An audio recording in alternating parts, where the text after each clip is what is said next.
I was standing in my hallway when I heard my wife explain with a mocking laugh how she planned to take everything I had, my money, my future, my pride, and give it all to a man she'd been involved with for months. She was laughing. Her sister was laughing too. They clinked their wine glasses like they had won something. I said nothing. I walked back to my truck, sat in the dark, and felt a cold calm settle inside me. Not pain, just cold. The kind of cold that thinks clearly. 72 hours later, I had moved nearly $2 million so she could not reach it. 3 weeks after that, I disappeared, driving through the Wyoming wilderness with nothing but a bag and my dead parents' old pocket watch.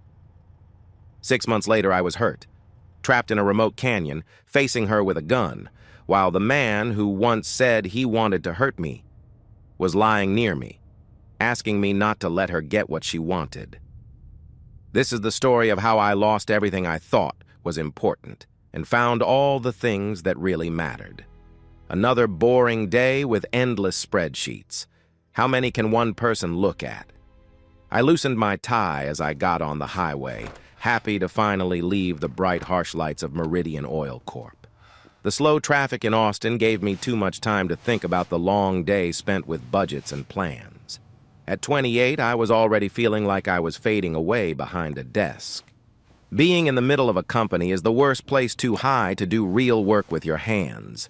Too low to make important decisions. You just move papers and sit in meetings where everyone else does the same. And all of us act like this matters. I passed the turnoff to County Road 12, the way to my parents' old ranch. The sold sign had been there for 3 years now, but my stomach still tightened every time I saw it.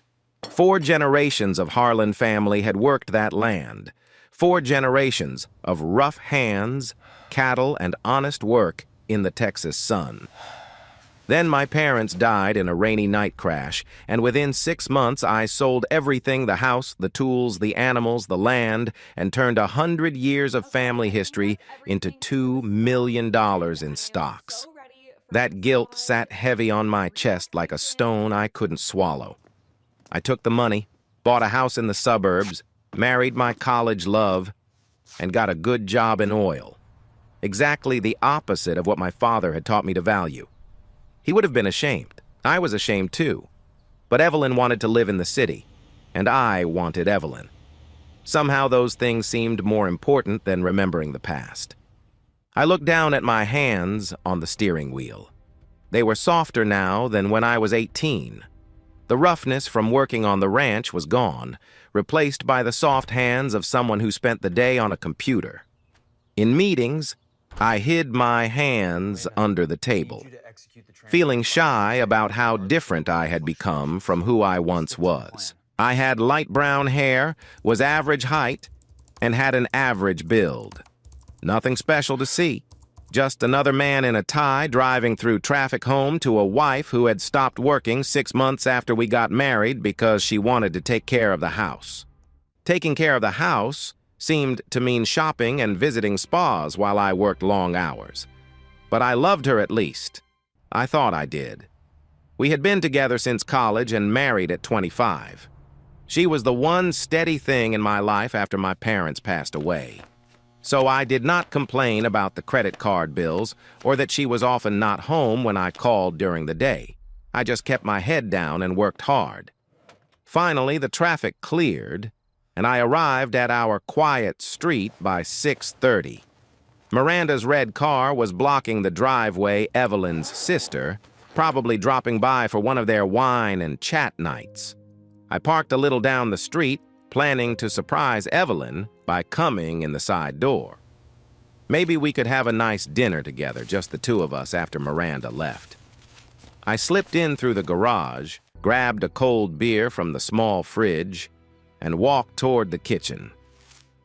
Laughter came from down the hall, women's voices, the soft sound of glasses touching. I smiled a little. It was good that Evelyn had her sister to talk to. I knew I was not the most exciting husband. I stopped in the hallway, not trying to listen, just catching my breath and letting the cool air help with the sweat on my forehead. Then Miranda's voice came around the corner, loud and full of interest. "So Royce is really back? After disappearing during your senior year?" I froze. Royce. I knew that name. Evelyn's ex from college. The one she had cried over when he left for California without telling her. 3 months now, Evelyn said softly. "We met again at the gym. Can you believe it? He looks even better than before. I almost dropped the beer." I held it tightly until my knuckles turned white. "And it's been." "You know?" Miranda asked, her voice a little hopeful. "Electric."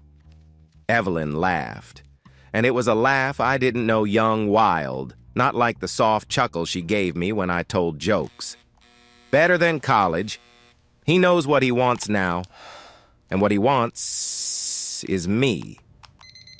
I couldn't move. I couldn't even breathe. The hallway seemed smaller, the walls closing in on me. "What about Wyatt?" Miranda asked. "What about him? We'll get a divorce and split everything halfway. Roy says we can use my half to start over. He knows people in real estate and thinks we can turn the money into something real." She paused to take a sip of wine. I heard the glass touch the table. "Wyatt's too boring to notice anyway. I could probably tell him right to his face and he'd just blink and ask what's for dinner." They laughed together. My wife and her sister, joking about how they were going to destroy my life. I walked out quietly through the garage. Every step felt heavy, like walking through thick water. My truck was still warm when I got in, and I sat in the dark for 20 minutes, staring at nothing. No tears came. I waited for them, thought the pain and anger would hit me all at once. But there was only cold, a deep cold that started inside me and spread to my fingers. I thought about our wedding day, the look on her face when she said, "I do." All the nights I held her when she couldn't sleep, the weekends I worked extra to give her what she wanted. 3 years spent on someone who was quietly planning to break my heart and laugh with her sister. I told myself the crying would come later. Right now, I felt something else inside, something colder and sharper than sadness. I could go in and confront her, yell, cry, ask why. That's what she'd expect. That's what dull, easy Torred Wyatt would do. Or I could be smarter than she thought. An hour later, I walked into the house, acting like I had just arrived. Evelyn barely looked up from her phone. Miranda was already gone. "Hey, babe." She didn't smile. I looked at her in a new way as I hung up my jacket. The new clothes I'd seen in the laundry, I hadn't bought those. The gym visits she never mentioned. The book club that met every Thursday and always ran late. "How was your day?" I asked, keeping my voice calm. "Fine. Errands and coffee with Miranda." Her lie came out smooth and easy. I admired how well she did it. How long had she been practicing? How many times had she looked me in the face and told me stories while I listened like a fool? We had dinner together, pasta from a jar and a sad salad. Evelyn was scrolling through Instagram while eating, showing me pictures of people I didn't know doing things I did care about. I made small sounds to seem interested and watched her carefully. I began to see how much effort she put into it. That night, in bed, I slowly reached out to her, hoping for some kind of closeness, even though I knew it meant little now. She turned her back and said, "Headache." I stayed awake in the dark, looking at the ceiling and listening to her breathing as she fell asleep. The woman next to me felt like a stranger. Maybe she always was. I was just too lonely and too blind to see it before. But I wasn't blind now. On Saturday morning, Evelyn said she was going away for a girls' spa weekend in the hill country. 2 nights, 3 days of relaxing and reconnecting with myself. I kissed her cheek and told her to have a good time. I even helped her pack the bags into the car. As soon as her taillights disappeared, I started my plan. First, I called Raymond Chen, my financial advisor, the man my father had trusted for years. Raymond was smart and careful, exactly the help I needed. I told him what was happening, keeping my voice calm and clear. Evelyn had been unfaithful. Divorce was coming. I needed to protect my money before she could try to take it. Raymond didn't judge me or ask extra questions. He simply explained my options. Offshore accounts in the Caymans, spreading money into different types of digital currency, and legal ways to make the money hard for her to reach. Not impossible, but hard. On Saturday, I sold stocks in a careful way so no one would notice. I spread the sales across several accounts. I moved $1.3 million to an offshore account that Raymond helped me open. I even took money early from my retirement savings. The fees hurt, but having $180,000 in cash was better than just a number Evelyn could find. I drove to banks across 3 counties and took out the daily limit from each ATM. I put all the cash in a locked box in the back of my truck. On Sunday, I changed another $400,000 into bearer bonds.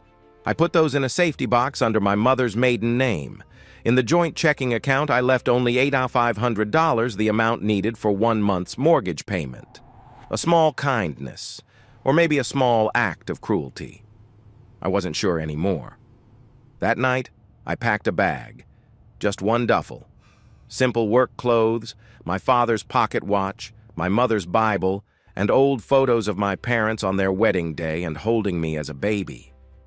I looked around the house I had paid for by myself, all the mortgage payments, all the repairs, all the things Evelyn had bought with our cards. None of it felt like mine. Never had. I understood then that this life was something I had borrowed, or something I had made for someone else. Wyatt Harlan had never actually lived here. It was Monday morning. Evelyn came home, her skin darker from the sun and her face bright. She was already looking at her phone before she even finished pulling her suitcase through the door. I was ready for work, holding my briefcase and car keys. Just another Monday. Denver trip came up, I said, kissing her on the cheek. She smelled like coconut sunscreen and someone else's cologne. Oil field talks. Might be 2 weeks. Okay, text me. She didn't look up from her screen. She didn't ask where I'd stay. Didn't offer to drive me to the airport. Didn't say she'd miss me. 3 years of marriage was now just 2 words without feeling. I drove away, watching the house get smaller in my rearview mirror, waiting for feelings like sadness or regret to come. They didn't. Only relief spread in my chest, like the first air after almost drowning. That night, I checked into a small motel in New Mexico. I used a fake name and paid with cash. The room smelled like cigarettes and hope lost, but the sheets were clean and the door locked tight.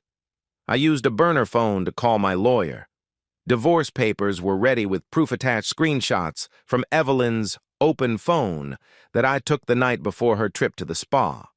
Texts with a man named Royce that left no doubt. Plans about sharing her half of what we owned. Jokes about me, her boring, unaware husband. The letter to my lawyer was simple. Adultery shown. Fight this and everything goes public. Goodbye, Evelyn. I broke the phone. Threw the pieces out the window as I drove fast. They scattered across the desert like lost seeds. Wyatt Harlan, faithful husband and middle manager, was gone. The person I was becoming wasn't born yet, but I was ready to find out. 3 days into my new life, I still felt like none of this was real. I took back roads through New Mexico, avoiding main highways with cameras and paying cash for everything. Gas station workers barely looked up from their phones. I stayed in run-down motels with flickering signs that said vacancy.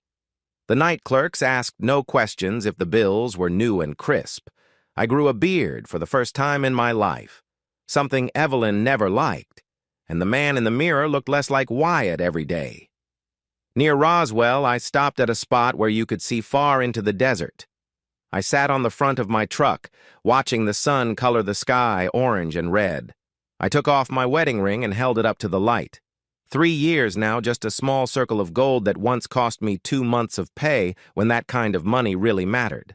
I didn't throw the ring with anger or say anything. I just opened my hand and let it fall into the deep valley below.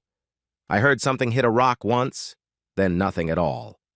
She was gone. Driving for hours gave me too much time to think. I played our marriage in my mind like a movie I had watched many times, looking for parts I had missed. The weekend trips she took alone to see her mother. Her new interest in fitness, even though she never went to a gym when we first met. The new perfume she wore, one I never bought, that smelled fancy and strange.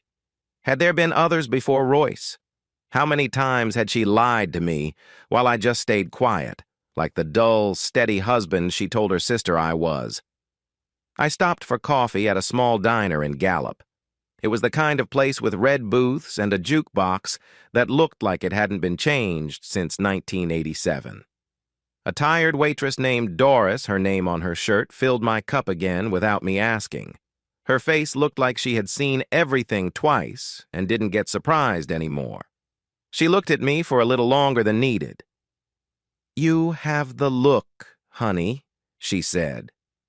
I looked up from my untouched pie. What look? Running from something? Or running to something? She didn't sound mean. It was more like she was just telling a fact, like talking about the weather. I didn't answer. She didn't ask again. She just poured more coffee and went to the next table. I was quiet, but I was thankful for that. That night, in another unknown motel room with thin walls and thin curtains, I finally let myself cry. Not for Evelyn, I was surprised I couldn't cry for her anymore. I cried for the future I had hoped for, the one where we grew old together and maybe had kids or grandkids. The life I had been hoping for was built on things that weren't real. I cried for my parents, too. For selling their ranch, taking the money, and trying to become people I wouldn't know. For wasting what was left of my family's money on someone who didn't deserve it. The next morning, my eyes were swollen and sore. Something had changed inside me. I walked outside to the parking lot with my work ID card in my hand. It had my photo, my name, and everything I had been for 5 years. I found a bare spot on the concrete, lit a match, and watched the plastic melt and turn black. My name, Wyatt Harlan, mid-level manager, loyal husband, boring and safe, burned into ash. Gone. No more Austin, no more oil company, no more pretending. I needed to go somewhere, no one knew that name. I went to a public library in Flagstaff, Arizona. I spent 2 hours making a secret email account, using every trick I had learned from late-night internet searches. Then I sent a message to Marcus Bell. Marcus and I had been roommates in our first year of college, back before I met Evelyn. Back when my biggest worry was passing organic chemistry. After finishing school, he became a police officer in Austin, a good man with a steady job, married to his high school love. 4 years ago, he got into trouble with gambling and owed money he couldn't pay. I quietly took care of his debt. No questions asked, no records made. He promised he would pay me back one day. I told him we'd be even if he ever helped me in return. Now I needed that help. I sent him a message. Need to know what's going on back home. Can't say much. I'm safe. Not coming back. 2 days later, after I crossed into Colorado, his reply came. I read it at a library, using another borrowed computer in a town I would forget by morning. He wrote, "It's bad back there. Evelyn got the divorce papers. She lost her temper at the lawyer's office, shouting about fraud, theft, and being left alone. She wanted to fight, but without money, she can't get a good lawyer. Her dad tried to help, then changed his mind after seeing the proof you sent. He called her some harsh names, but I won't write them here." I kept reading, feeling nothing. Royce disappeared a week after he found out no money would come. Just gone. Blocked her phone, blocked social media, probably far away by now. She's blaming you everywhere, talking about emotional pain, money tricks, the whole story. But news about the affair spread first. Most of your old friends have seen it. Her reputation is ruined. I leaned back in the hard library chair, trying to feel something, anything. Satisfaction, justice, revenge. Nothing came. She got what was coming, I thought, but knowing that didn't fill the empty space inside me. I typed one last message. "Am alive. Not coming back. Delete this account after reading." Then I deleted everything and walked outside into the Colorado sun. While driving through the San Luis Valley, my truck began to make strange sounds. I pulled over on a quiet stretch of road, more careful than skilled. Behind me, an old pickup had stopped completely. A man, maybe 70, weathered and suntanned, wearing a cowboy hat faded by time, was trying to start it again. He muttered in Spanish, clearly frustrated. "Need some help?" I asked. He looked at me quickly, judging if I was trouble or not. I guess I seemed okay. "If you know anything about engines, I could use a miracle right now," he said. Turns out I did know a bit about engines. After all, I grew up on a ranch. My father taught me how to fix an alternator before I was old enough to drive.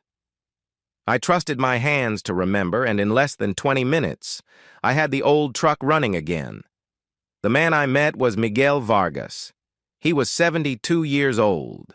We ate lunch at a small place nearby that served the best tacos I'd had in a long time. Miguel said he came to America from Mexico 40 years earlier. He built a small cattle farm from nothing. He lost his wife to illness 10 years ago, but still worked on his land every day. "America gives second chances to people who work hard," he said, looking at me over his coffee cup. "You have workers' hands, son. I can see it." I looked down at my palms. Softer than when I was 18, yes. But Miguel was right. There was still some of that hard work left. Calluses that could be made again. "I'm looking for ranch work," I said aloud. "Out west somewhere. Wyoming, Montana, Colorado. A quiet place where no one knows me." Miguel nodded like that was the most normal thing. He took a napkin and wrote some names on it. "These are old friends, good folks. They always need strong, honest workers. They don't ask about your past if you work hard and keep your head down." I took the napkin as if it were a treasure map.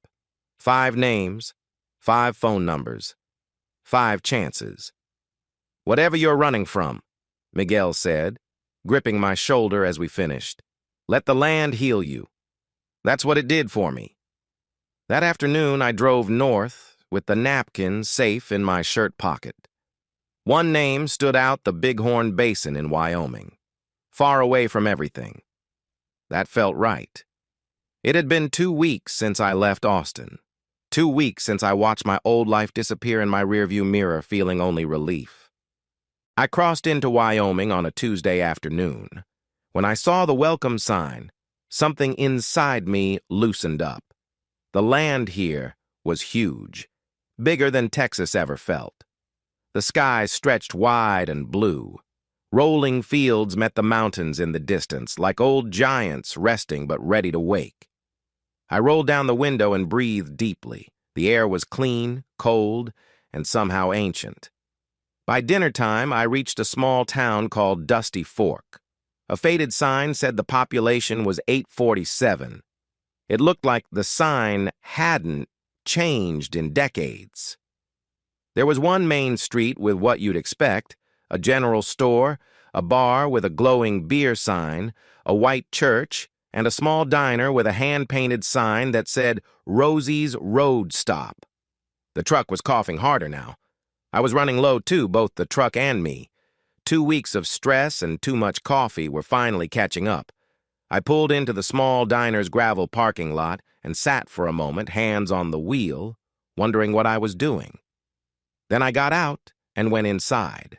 A dozen tired faces turned to look at me like people do in small towns when a stranger walks in. I found a corner booth, ordered coffee and apple pie from a teenage waitress who looked bored and tried to blend in. In a town this small, that was probably not possible. I was halfway through my pie homemade and really good when I started listening to the couple in the next booth. Not on purpose, at first. Their voices just carried across the room. The man had a rough voice, probably from years of hard work. He was in his 60s, broad but soft now, with hands that looked worn from a lifetime of labor. 3 workers quit this month, he said. Can't pay what the big places offer. Young folks all want city jobs now. The woman across from him was thin, but still graceful, even though her clothes looked old. Silver hair pulled back, kind eyes, the kind of beauty time couldn't take away. Well, be fine, Hank. Always have been. The fences in the north pasture are down again. Cattle wandering into Blackridge land. And branding season is coming soon, he said with a heavy shake of his head. We need at least one more good worker or we'll lose calves like last year. Something tightened in my chest. I knew this talk. I'd heard it many times as a kid, sitting at my own parents' kitchen table while they worried about weather, money, and cattle prices. Before I could stop myself, I was standing beside their booth. Excuse me? I said. They both looked up. The man, Hank, looked suspicious, the woman curious but kind. I couldn't help overhearing. I grew up on a ranch in Texas. I know how to work cattle. If you need help, I need a job. Hank's eyes narrowed, looking me over carefully. I knew what he saw: soft hands, clothes that looked too nice for real ranch work, someone who looked like they were running from something. What's your name? He asked. Wyatt. I didn't say more. Didn't want to. What are you running from, Wyatt? I met his eyes, feeling like he deserved the truth, even if I couldn't say the whole story. A woman who tried to hurt me. I just want to work and forget. There was a long pause. The woman, his wife I guessed, touched his arm gently. They shared a silent look, one only longtime partners have. Hank Thorne, he said finally. This is my wife, Lila. We run the Iron Tea Ranch about 20 miles north. Another pause. 1-month trial. You mess up, take anything, or bring trouble here, I'll personally take you to the county line. He held out his hand. I shook it. That's fair, I said. Lila smiled at me for the first time. She gave a warm smile, the kind a mother gives to a child who looks lost and hungry. Welcome to Wyoming, she said. When I woke up at 4:30, the cabin was cold, really cold. The kind that makes you wonder how you ended up there.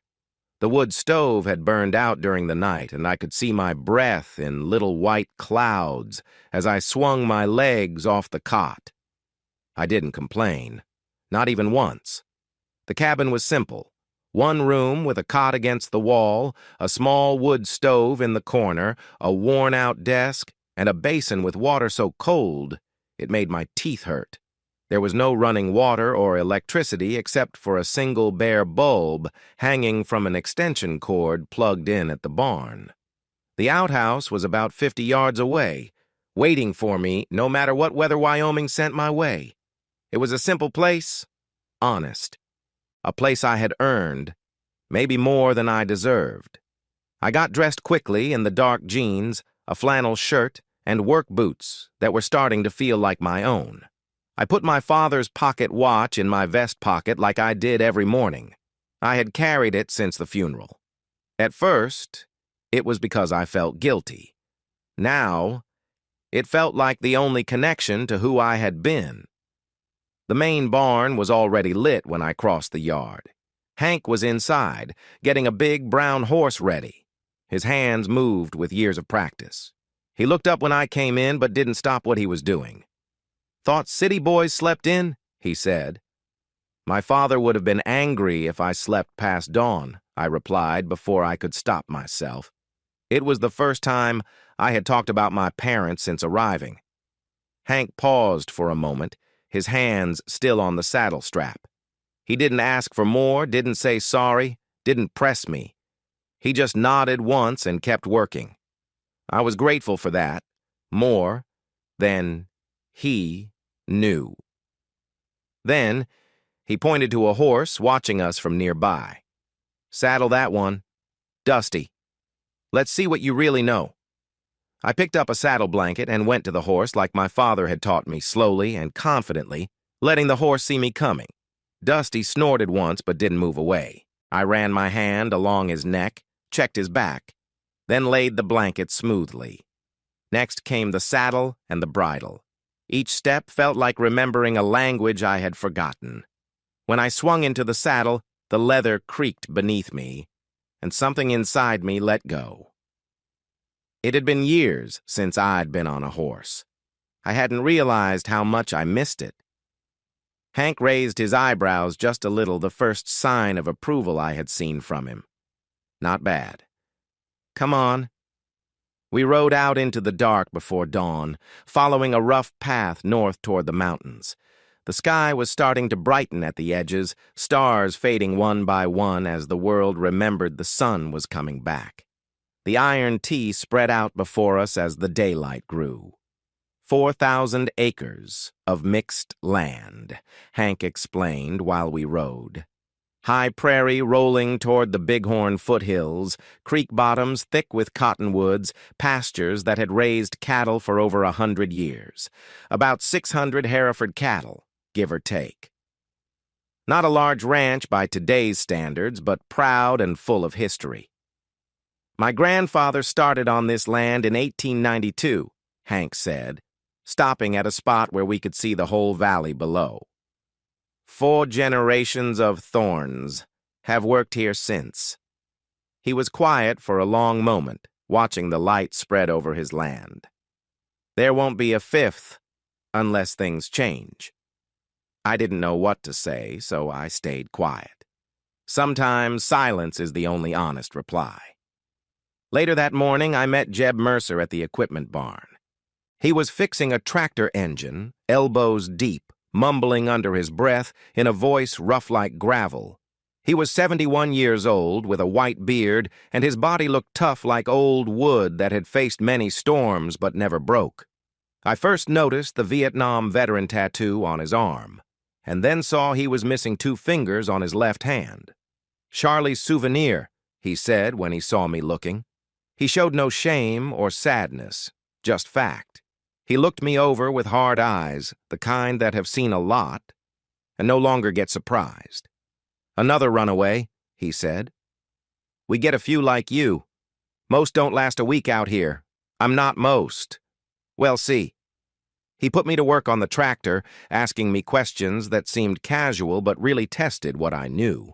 I answered what I could, said when I didn't know, and followed his orders without arguing. My father had taught me that too. A man with 40 years of work knows more than a kid who just read about it. We took a break around noon, sitting on upside-down buckets in the shade by the barn. Jeb pulled out a worn thermos and poured coffee that was so strong it could have stripped old paint. "How long have you worked for the Thorns?" I asked. "Started with Hank's dad in 72. Been through everything since." He drank the coffee, staring off into nothing. Droughts that lost half the cattle. Times when the market dried up. Bad choices in the 90s that almost ended the ranch. He was quiet for a moment. When he spoke again, his voice was softer. "Lila got sick about 5 years ago. Cancer. The word hung between us. She beat it, thank God. But the medical bills almost ruined the ranch. They're still paying them off. I kept this in mind, thinking about the money I had saved away in different accounts since leaving Austin. Nearly $2 million enough to fix every problem the Thorns were facing. But then they would ask questions. They wanted to know where it came from, why I had it, what I was running from. Not yet. Maybe never. "Hank's too proud to sell," Jeb said. "Too old to fix things alone. This place is fading slowly." He shook his head. It hurts to see it happen. That evening, Lila invited me to eat dinner at the main house for the first time. I cleaned up as best I could with the cold water in my cabin, wore my least dirty shirt, and walked across the yard feeling more nervous than I should. The kitchen was warm and smelled great. Lila had made deer stew with fresh cornbread, apologizing for the simple meal as she put bowls on the table. "Ma'am, this is better than anything I've had in years," I said. I meant it. After 2 weeks of gas station sandwiches and diner meals, real home cooking felt like a gift. She asked kindly where I was from, about my family, and why I chose ranch work after living in the city. I told her the simple version. Texas. Parents died in an accident, a bad end to my marriage, and needing a quiet new start. It was true, but not everything.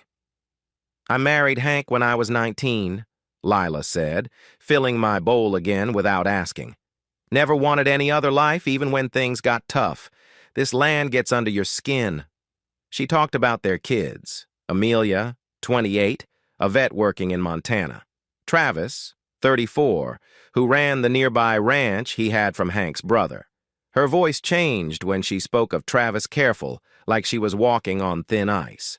Hank came in from his evening work just as we finished eating. The mood changed when Travis' name came up. "Boy's got his own place, his own troubles," Hank said quietly, hanging up his hat. "Hank." Lila's voice was soft but serious. The talk stopped. I sensed old, deep hurts between them wounds that never fully heal but just wait under the surface. Back in my cabin that night, I was tired in a way I hadn't felt before. Good tired, honest tired, from working with my hands instead of sitting at a desk under bright lights. My hands were rough, where new skin was forming over soft city skin. My muscles ached in places I forgot I had. I welcomed it all. I took out my mother's old leather journal from the bottom of my bag. She had kept one every day of her adult life. After she died, I got one just like it, telling myself I was remembering her. Mostly, I used it to stop my mind from racing. That night I wrote, "I don't know who I am without the anger pushing me." For weeks, hating Evelyn was the only thing keeping me going. Now that is fading, and I'm not sure what is left. Maybe that's why I'm here to find out. I thought about the money again.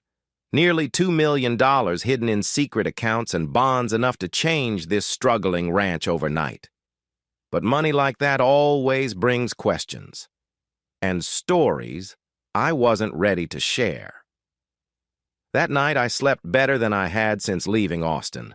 The wind against the cabin sounded like a soft song from the land itself. For the first time in weeks, I wasn't running. I was someplace real. A week later, I had a routine that would have worn out the man I used to be. At dawn, I fed and watered the animals and cleaned the stalls. Then I fixed fences in the north pasture, where the wire seemed to break in new ways every day. In the afternoon, I watched the cattle, learning how they moved and how they felt. I fixed machines until dark, my hands growing more sure with every repair. I took on the hardest jobs without anyone asking. Checking calves at night in cold rain, digging post holes in rocky soil, breaking ice on the water troughs when it got so cold my breath froze on my face. Not once did I complain. Hank watched me all the time. Testing, though he never said it. Pushing harder when I didn't give up, waiting for the moment I would stop like the others. But that moment never came. In the second week, the problem with coyotes got worse. 3 calves died in the north pasture and 2 nights left where they were taken. I found Hank standing over the last one, jaw tight. "We can't keep losing calves," he said quietly, more to himself than to me. "Let me track the pack," I offered. "I can find their routes and where they hide." He looked at me for a long time and finally nodded. I spent 2 nights camping at the edge of the pasture, watching and waiting. At dawn on the second morning, I saw the pack approaching 5 adults moving carefully, testing the herd. I used fire and noise to scare them away, avoiding my rifle. I was a better shot than I wanted to admit, but some parts of my past were better left alone. I found what I was looking for: their den, hidden in a ravine about 2 miles east. I mapped their paths and found the weak spots in our fences they used. Then, I told Hank what I learned. "We need smart ways to scare them off," I said. "Lights that turn on when they move, noisemakers in the right spots. It's cheaper than paying someone to catch them, and it keeps them from easy prey." Hank looked at me in a new way. "You think like a rancher," he said slowly, "not just a worker." That was the first real praise he had given me. I felt a warm feeling in my chest, something that had been cold for a very long time. That night, he gave me more time.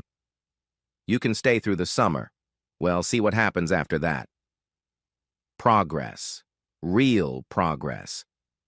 For the first time since I left Austin, I felt a spark of hope. 2 weeks after starting life on the ranch, I drove to the next town to use a library computer. The Iron T didn't have the internet, didn't have many modern things, and I needed to see what was happening with the life I left behind. Marcus had sent me another secret email. I read it twice to make sure I understood it all. Divorce is final. Evelyn got nothing, just the debt she made on your credit cards. She lives in a small, run-down apartment now, working as a bartender to pay rent. She blames everyone but herself. Royce left weeks ago, already gone to someone else. Good. She deserved worse, but I would take that. Then came the warning. "She's been asking about you, contacting old friends and your old co-workers at Meridian. She says you stole from her, and that she's going to find you and make you pay. I don't know if she's serious or just upset. But be careful, she's angry enough to do something foolish."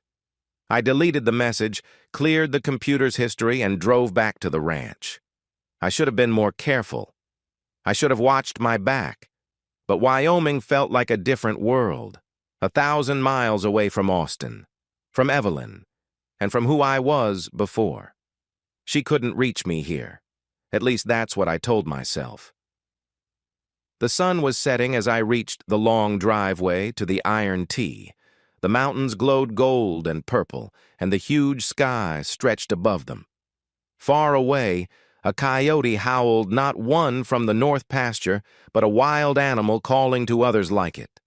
I parked the truck and sat quietly, watching the last light fade away. I still didn't know who I was becoming. I still carried the weight of everything I lost and ran from. But for the first time in a long while, I felt like I was moving toward a place that mattered. The cabin was cold when I stepped inside. I started a fire, washed the dust from my face, and lay down on the small bed with my father's pocket watch ticking softly on my chest. Tomorrow there would be fence to fix, cattle to watch, and honest work that was slowly fixing something inside me I thought was broken forever. For now, that would have to be enough. 3 weeks on the Iron T, and I'd stopped counting the days. The routine had become natural. Wake before dawn, work until dark, then fall into deep sleep with tired muscles and a quiet mind. I had stopped looking over my shoulder every time a truck drove by on the distant highway. I stopped reaching for my phone to check emails that weren't there anymore. The man I had known in Austin felt like someone from a story I read long ago, someone familiar but distant. I was finishing my breakfast in the cabin when Lila showed up at the door, holding a basket of fresh biscuits. She often brought food when she wanted to talk. I had learned to recognize this sign. "Wyatt." "I thought you should know," she said, setting the basket on my small table. Her voice was calm but careful. "Amelia's coming home for a visit. A few weeks, maybe longer." I watched her face as she spoke. There was more than just hope. There's something like worry. That's good news, I said, unsure what she wanted to hear. Has it been long since you saw her? Since Christmas, Lila replied, fixing a napkin that didn't need fixing. Things in Montana didn't go the way she hoped. I think she needs time to figure out what's next. How she said it told me there was more she wasn't saying. But she was already turning to leave, leaving the biscuits behind like a gift. Hank and I are grateful for all you've done here, Wyatt. I just wanted you to know before she gets here. She left before I could ask what that meant. Later that morning, Jeb helped fill me in while we worked fixing some old fence by the creek. "So you heard the princess is coming back?" he said without looking up as he stretched some wire. Lila said something. Did she say why? She said things didn't work out in Montana. Jeb gave a short laugh. That's one way to say it.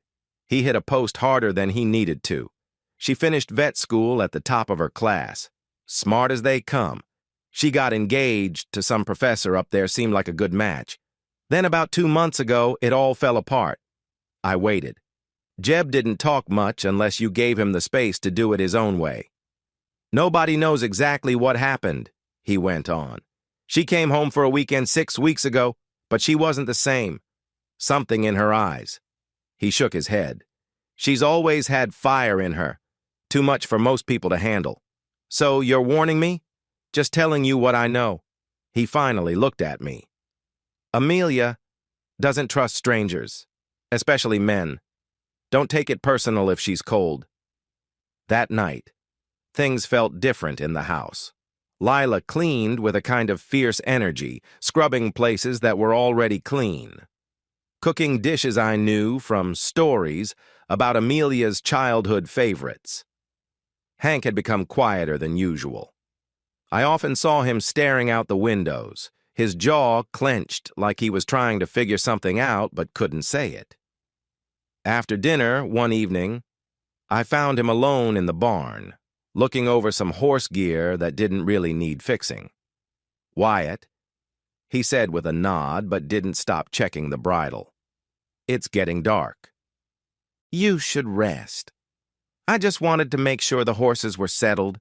He knew I wasn't really buying the excuse, but he didn't argue. We worked in silence for a few minutes, a kind of silence that feels like something is about to be said. "My daughter," he finally said without looking at me. "She doesn't trust strangers easily, especially men." It was almost the same as what Jeb had told me, but Hank's words felt heavier, full of deeper worry. "Don't take it personal if she seems cold to you?" "Yes, sir." He turned toward me then, and I could see something new in his face, a deep, old kind of fear that felt like it had been there for years. "She's been hurt before. More than once." His voice was low. "If you're smart, you'll keep your distance until she's ready." I nodded, storing away the warning. There was a story here, one that had left deep marks on the whole family. I didn't know if I wanted to know what it was. The next day around noon, a cloud of dust showed up on the driveway, a truck coming faster than anyone around here usually drove. I was near the main barn, checking on a young cow that had been limping, when the truck stopped suddenly near the house. The woman who came out was nothing like I expected. Maybe I'd imagined someone softer, more city-like, a vet from Montana or a professor's fiancée, someone educated and polite, but Amelia Thorne was none of that. She looked about 5'7", with a strong body that showed she'd worked hard for years, not just gone to the gym. Her chestnut hair was tied back in a simple ponytail, and her face was tanned and rough, someone who spent most of her time outside. But what caught my attention were her eyes gray, green like storm clouds coming over the mountains, sharp and intense, almost like a warning. She wore work clothes, old jeans, boots caked with mud, and a flannel shirt with the sleeves rolled up. No city softness here. Lila ran out of the house, and I saw Amelia's face change. The hardness was gone, replaced by something softer, almost younger and more open. The mother and daughter hugged for a long time and whispered things I couldn't hear. Hank came out more slowly. The greeting between them was different, polite, but careful. Like old wounds were still there. They hugged quickly and then stepped apart. There was history between them that neither wanted to talk about. Then, Amelia's eyes found me. The warmth she showed her mother disappeared instantly. Now she looked cold and careful, sizing me up. She looked at me like I was a tool she wasn't sure she wanted to keep. "Who's this?" Her voice was loud and strong, cutting through the yard. Hank stepped forward. "Amelia, this is Wyatt. He's been working with us about 3 weeks now. Good worker, honest." She started walking toward me, slowly circling as if checking me like cattle at a market. I stood still, keeping my face calm, looking her right in the eyes when she looked at me. "Another drifter," she said like it was a fact. "How long before this one takes what's not his and vanishes?" "I don't own any silver, Mom," I answered, my voice even. "Just here to work." She snorted like she didn't believe me. That's what they all say at first. "Amelia." Lila's voice was firm, stronger than I'd ever heard it. "Wyatt's been a big help. Best worker we've had in years." "Well, see about that." Without another word, she turned and walked away, carrying her bag on one shoulder and heading to the house. I watched her leave, noticing how stiff she was, how sure she moved. Her anger was like a shield built carefully and kept strong. She wasn't really fighting me. She was protecting herself. I knew that look well. I saw it in my own face every day. The next morning, I was in the far pasture, alone with the fence and my thoughts. The work was quiet and steady. Find weak spots, cut the broken wire, stretch new wire tight, press the staples into place, again and again. My hands were starting to toughen up, and that felt good. I heard horse hooves before I saw her. When I turned, Amelia was riding toward me on a gray horse, a shotgun resting lightly on her lap. "This is Thorn Land," she said as she stopped. "Tell me why you're here." I took a breath, reminding myself she was just testing me. "Your father hired me." Him fixing the fence, just like he asked. She got off the horse with no fuss, tied it to a post nearby, and walked along the fence I'd been fixing. Her eyes missed nothing, every knot and staple, every stretch of wire. "Your wire isn't tight enough," she said finally. "At least 10% loose. It will sag in 6 months." She was right. I could see it now. She pointed it out.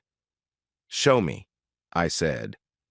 Something in her face changed, surprise, maybe, that I wanted help, not fight. She took the wire stretcher from my tools and showed me how to do it right. Her hands were sure and steady. She'd done this kind of work all her life. "Thanks," I said when she finished. She ignored me, but she didn't leave. Instead, she got back on her horse and rode beside me as I kept working, watching everything I did. After a few minutes, questions began. "Where are you from?" "Texas." "Why here?" "Looking for work." "What are you running from?" I paused, still holding the wire stretcher. "A woman who tried to hurt me." "And what are you hiding?" I looked her straight in the eyes. "My ex wanted my money more than she wanted me. I made sure she didn't get either." Her face changed a little. Not softer, exactly, more like she understood. Like she had heard a story like mine before. Then she turned her horse and rode away without saying more. But she didn't look at me like I was something to brush off anymore. Dinner that night was full of quiet unease. Lila had made a big meal: roast beef, fresh vegetables, homemade rolls, and a pie cooling on the counter. The kind of meal you make when you want things to seem normal, even when they're not. We gathered around the big kitchen table. Hank sat at the head, Lila beside him, and Amelia across from me. The talk was slow and forced. Lila asked about Montana. Amelia changed the subject. Hank spoke about fixing fences. Amelia found faults with the work. I kept quiet, eating and watching how they acted with each other. Then Amelia looked at me.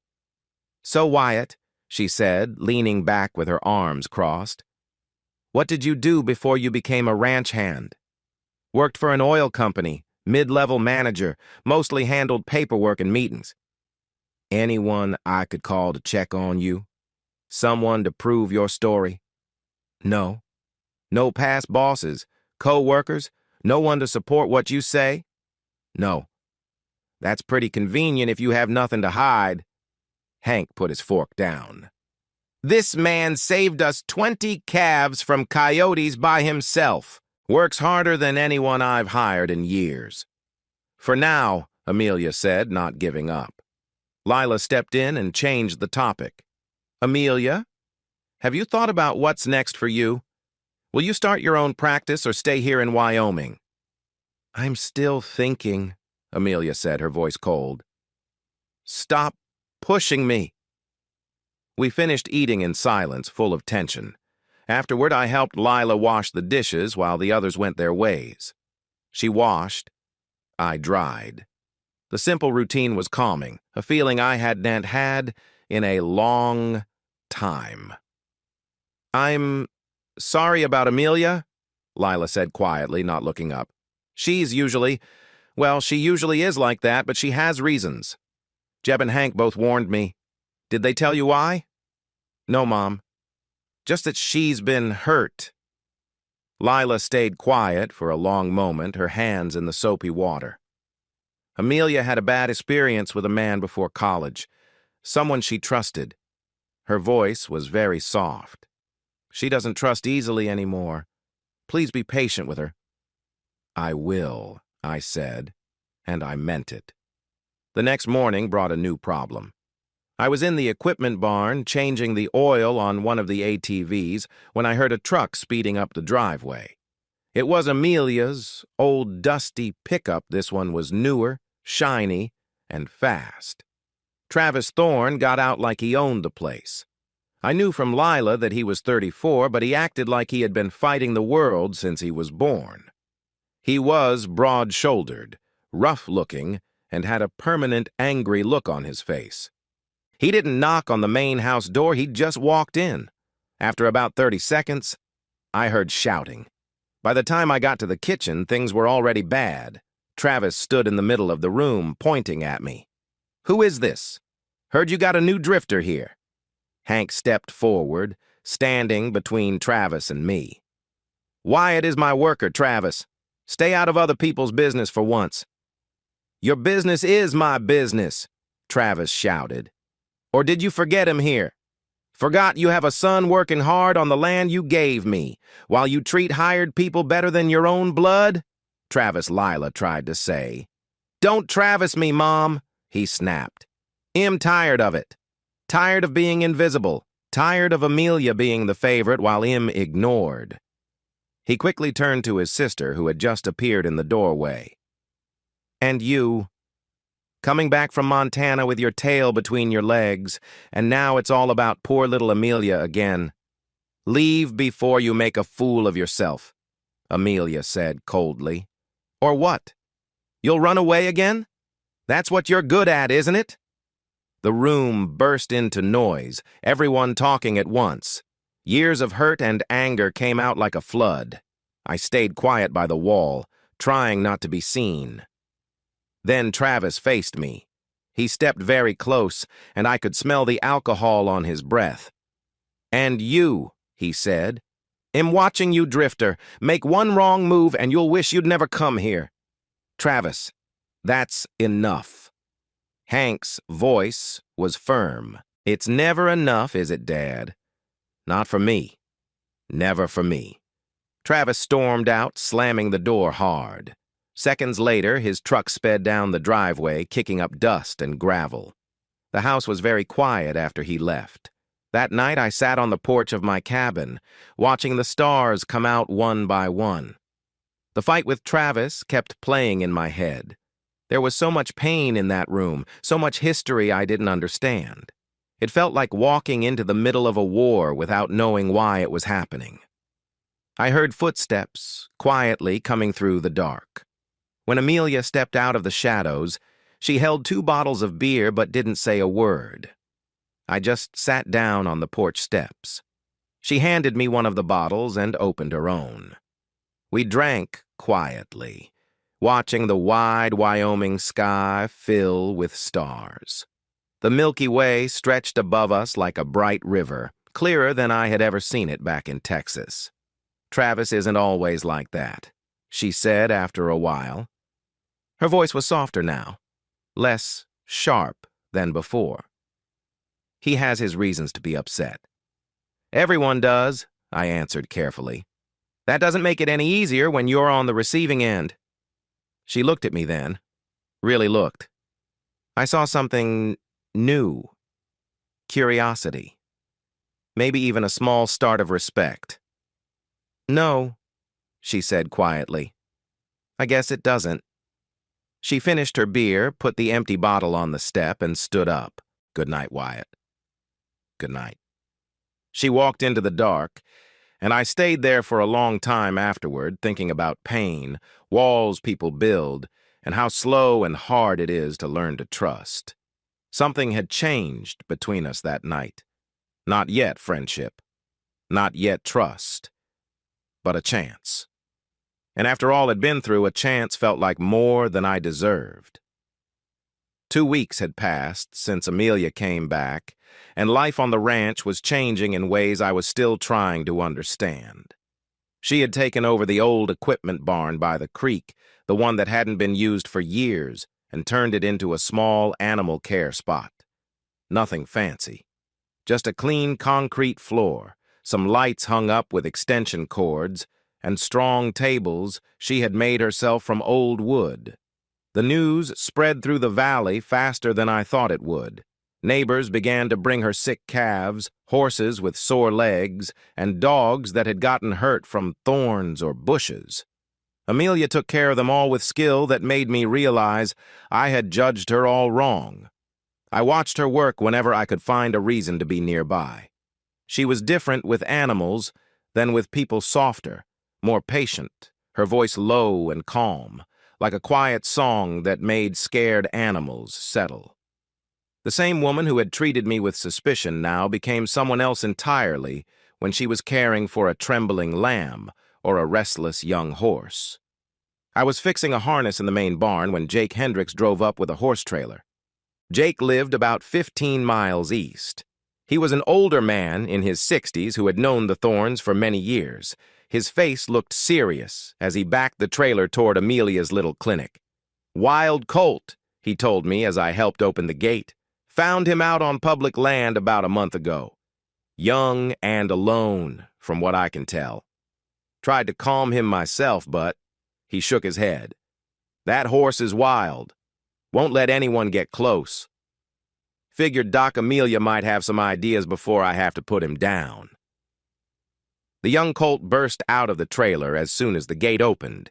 He rushed into the small paddock Amelia had prepared behind her clinic. He was a beautiful animal, dun color with a dark mane, maybe 2 years old, but his eyes were full of fear. He pressed himself against the far fence, breathing hard, every muscle shaking. Amelia appeared by my side. "How long has he been like this?" "Since we found him. He won't eat unless you leave the food and step back. Can't get closer than 10 feet without him panicking." Jake looked truly upset. "I hate to lose him. There's good blood running in there somewhere, but I can't have a horse that's scared around my grandkids." Amelia watched the colt quietly for a long moment. Then she turned to me. "Wyatt, I need your help to hold him. If I can give him a sedative, I can do a full check and see if he's hurt anywhere." I looked at the colt, the way his body was ready to run or fight. "That won't work." Her eyes narrowed. "Excuse me?" "Trying to force him will only make things worse. He's not mean, he's very scared. There's a difference." I spoke before I fully thought, but something in the colt's eyes had brought back memories I had pushed aside long ago. "Let me try something." I didn't wait for her answer.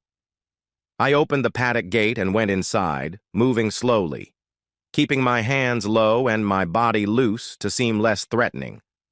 The colt's fear hit a new high. He ran to the far corner, snorting and stamping his feet. I didn't go closer. Didn't even look at him directly. I just walked to the other side of the paddock about 30 feet away and sat down on the dirt with my back against the fence.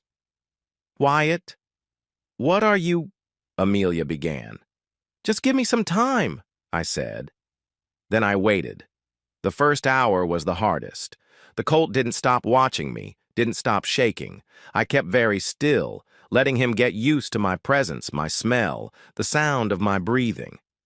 I didn't try to meet his eyes, didn't try to move closer. I just stayed there, not asking anything from him. After about 2 hours, I started talking. Not to him exactly, just talking. About nothing and about everything. "My mother had a way with horses," I said quietly, staring at the clouds above. "She used to say scared things don't need force, they need patience and someone willing to wait. I didn't understand that until I was about 7. We had a mare that had been hurt before. She wouldn't let anyone near. My father wanted to sell her, but my mother. I talked about growing up on the ranch in Texas, about my father's rough but skilled hands, teaching me how to throw a rope, read cattle, and fix engines. I thought about my mother's garden, the tomatoes that never seemed to ripen the way she wanted, and the songs she sang while she worked. I remembered the night they died, the phone call that changed everything, and the empty feeling I've had inside ever since. I sold the ranch, I admitted, speaking to the colt, to the sky, to no one. I took the money and tried to become someone no one would know. I married a woman who only saw me as a source of money. I lost everything but the money, and that money felt like a heavy price for their deaths. I talked about Evelyn, about the hallway, the laughter, and the cold moment when I realized how little I meant to her. I told about driving west without a plan, looking for something I couldn't name. "I don't know who I am anymore," I said quietly. "But maybe that's okay. Maybe I can find out."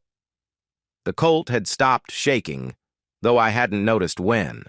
During my long talk, he grew calm, standing quietly, ears up, watching me closely. I thought it might be curiosity or recognition. I stayed still and kept talking, letting him make his own choice. An hour passed. The sun moved in the sky. Jake had left a while ago, saying he'd call tomorrow. Amelia stayed by the fence, silent and watching. The colt took his first step toward me. I didn't move. I kept breathing slowly and relaxed. He took 2 more steps, then stopped. He sniffed the air and came 2 steps closer. When he was near enough to touch, I didn't reach for him. I just sat there and let him come as he wished. His nose touched my shoulder, then my hair, then my cheek. I felt his warm breath and soft touch, like he was deciding if he could trust me.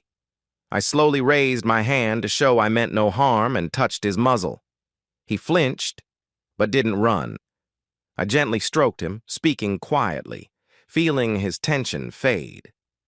"How did you know to do that?" Amelia's voice came from inside the paddock. She stood about 10 feet away, sounding soft and curious, not guarded like before. "My mother taught me," I said. "When I was 7. She said, scared beings don't need force, they need patience, and someone who will wait." Amelia watched me stroke the colt for a long moment. Then she sat down on the ground across from me, moving as slowly and quietly as I had. "Tell me about her," she said. "Your mother." And so I did. Over the next weeks, working with the colt became our daily routine. We met in the paddock every morning after chores and every evening before supper. The progress was slow but steady. The young horse Amelia had started calling him Ghost because of his light color and how he seemed to appear out of nowhere grew more comfortable each day. First, he accepted her being nearby. Then he let her touch him. Finally, with lots of patience, he wore the halter she gently put on him. Along the way, Amelia began to talk, too. At first, she spoke in bits and pieces. I had to listen carefully to put her story together. She told me about her dream to become a vet and how she made it happen, even when it seemed hard. She had been the only woman in her school for 2 years. Then there was a professor in Montana. He seemed kind and interested. He asked her to marry him after 6 months. But his kindness slowly changed. He wanted to control where she went, who she talked to, and even what she wore. He got jealous when she did well at things he had not. One evening, as we sat with our backs to the fence and Ghost ate grass nearby, she said, "I ended it 3 months ago. He didn't take it well. He started coming to my place and work. The school had to step in. It was humiliating. That's why I came home, to get away." "I'm sorry," I said. The words felt too small. "That's not even the worst part." She fell silent for a moment, then said, "Before college, before I left Wyoming that first time, there was someone else, a local guy, Brett Connors." I waited. "It started sweet. They always do, right?"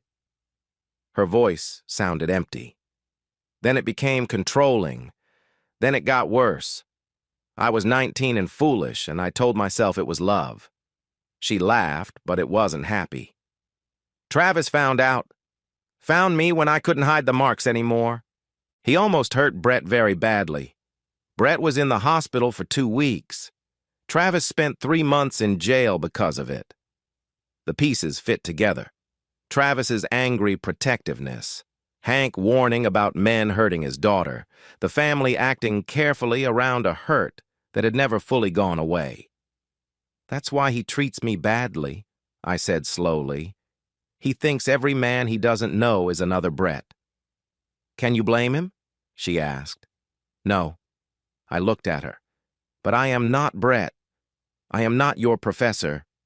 I'm just someone trying to understand himself without anger leading the way." She looked into my eyes. "I know. I think I have known for a while. It's just hard to trust. After everything." "I know," I said. "Evelyn and I were together for 7 years. I thought I knew her well, but I didn't know much at all." Then I really told her everything about the hallway, the plans I overheard, the careful way I planned to leave, about the money hidden far away, the fortune I felt too guilty to use, about the emptiness that followed and the long months of driving with no place to go. "We both trusted the wrong people," Amelia said after I finished talking. "Yeah." I looked toward the mountains glowing pink in the setting sun. "Maybe the real skill is knowing who to trust." She didn't say anything. But when I looked at her, her face showed something I couldn't quite understand. It was like hope, small and fragile, trying hard to stay alive. News spread in town much faster than I thought. I saw the change the next time I drove into Dusty Fork for supplies. The waitress at Rosie's, who had been getting friendlier with me, barely looked at me when I ordered. People stopped talking when I walked into the general store. Folks I used to nod to suddenly crossed the street to avoid me. Jeb told me what was going on when I got back to the ranch. "Travis has been spreading stories," he said with a serious look, not meeting my eyes.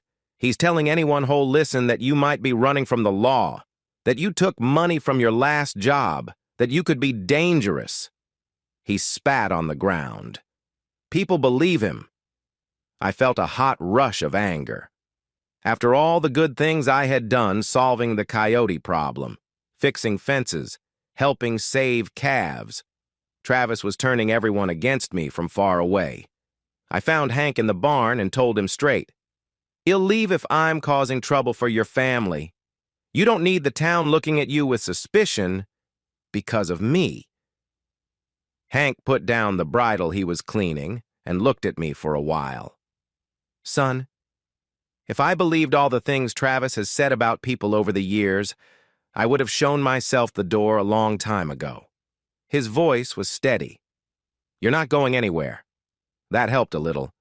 But the doubt still followed me everywhere in town, whispers when I passed by, sideways looks, cold treatment from people who had just been friendly.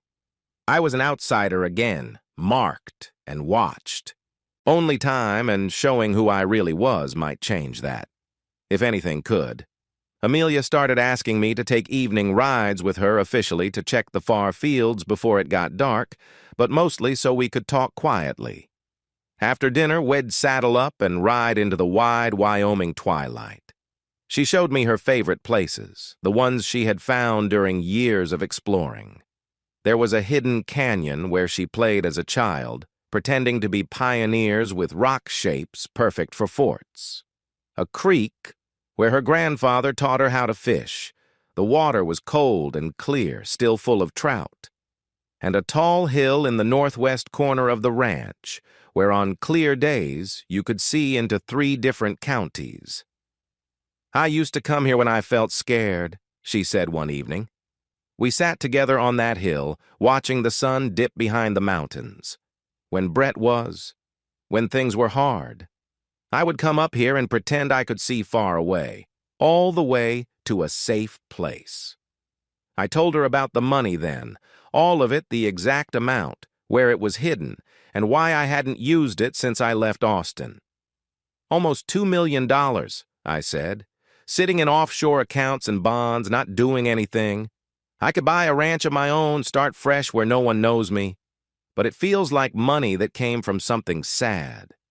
My parents died and I got rich because of that. Every time I think about spending it, I feel like gaining from their loss. Amelia was quiet for a while, thinking. I watched her face closely, looking for the sharp look I had seen in Evelyn's eyes. It wasn't there. Instead, she looked thoughtful and seemed to understand.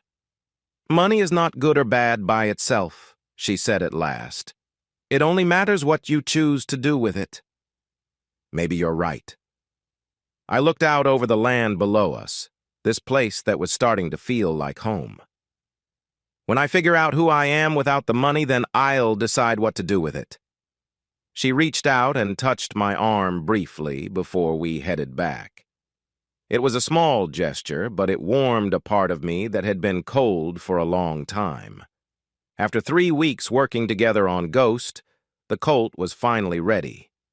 Amelia carefully climbed into the saddle, moving slowly and with care. Ghost stood still, shaking a little, but trusting her. She walked him around the paddock once, twice, 3 times.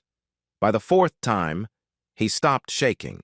By the 5th, his head was up, ears forward, moving with a new confidence I wouldn't have believed possible a month ago. When she got off, her face had changed. The guarded look I had grown used to was gone, replaced by pure, clear happiness. She looked beautiful like this, happy, free, and without any walls. "We did it," she said, her voice soft and a little shaky. "Wyatt, we did it. You did it." She hugged me suddenly, and I caught her. We held each other in a way that wasn't just a hug anymore. Neither of us moved to let go. I could feel her heart beating next to mine. I smelled her hair, clean and faintly floral beneath the scent of horse and dust. She looked up. I looked down. Suddenly, we were sharing the same moment. Then, naturally, everything changed. Our closeness grew, soft and unsure at first, then deeper as weeks of quiet feelings finally came out. Her hands rested on my shoulders, mine found her waist. For one perfect moment, nothing else mattered. We pulled apart, each a little shocked by how strong it felt. "I wasn't planning," she started. "Neither was I said. We smiled awkwardly, then with real smiles. Something new and real had begun. "Hey!" a shout came from across the yard. We had been standing close, our hands barely apart, and we didn't hear the truck come up. Travis was already walking toward us, his face full of anger. "I warned you!" He moved faster than I thought and pushed me hard against the barn wall. "Stay away from my sister!" "Travis, stop!" Amelia cried out. But he didn't listen. He hit me hard in the ribs, and I lost my breath. Then he pulled back to hit me again. I saw the metal hook shining in his hand, but I ducked. The hook only grazed my shoulder, missing my head. I didn't fight back. Even with the pain, I knew that fighting would only make things worse. Travis needed someone to blame, and I was the easy target for years of hard feelings. Amelia stepped between us. "Stop it! Travis, stop!" He stopped, breathing fast. He still held the hook tight in his hand. "It's him or us, Amelia." His voice was rough and full of pain. "If you bring another stranger into this family, I'm done. Done with all of you." He turned and walked back to his truck. The engine started loud. Gravel flew as he drove away. Amelia's hands gently touched my face, checking if I was hurt. There was no blood, only a small cut, but she was shaking, her eyes full of tears. "I'm so sorry," she whispered. "I'm so sorry." I pulled her close and held her as she trembled. We were both hurt in different ways, some from the fight, some from fear and worry about what would happen next. But one thing was clear. What was happening between us had become much more complicated.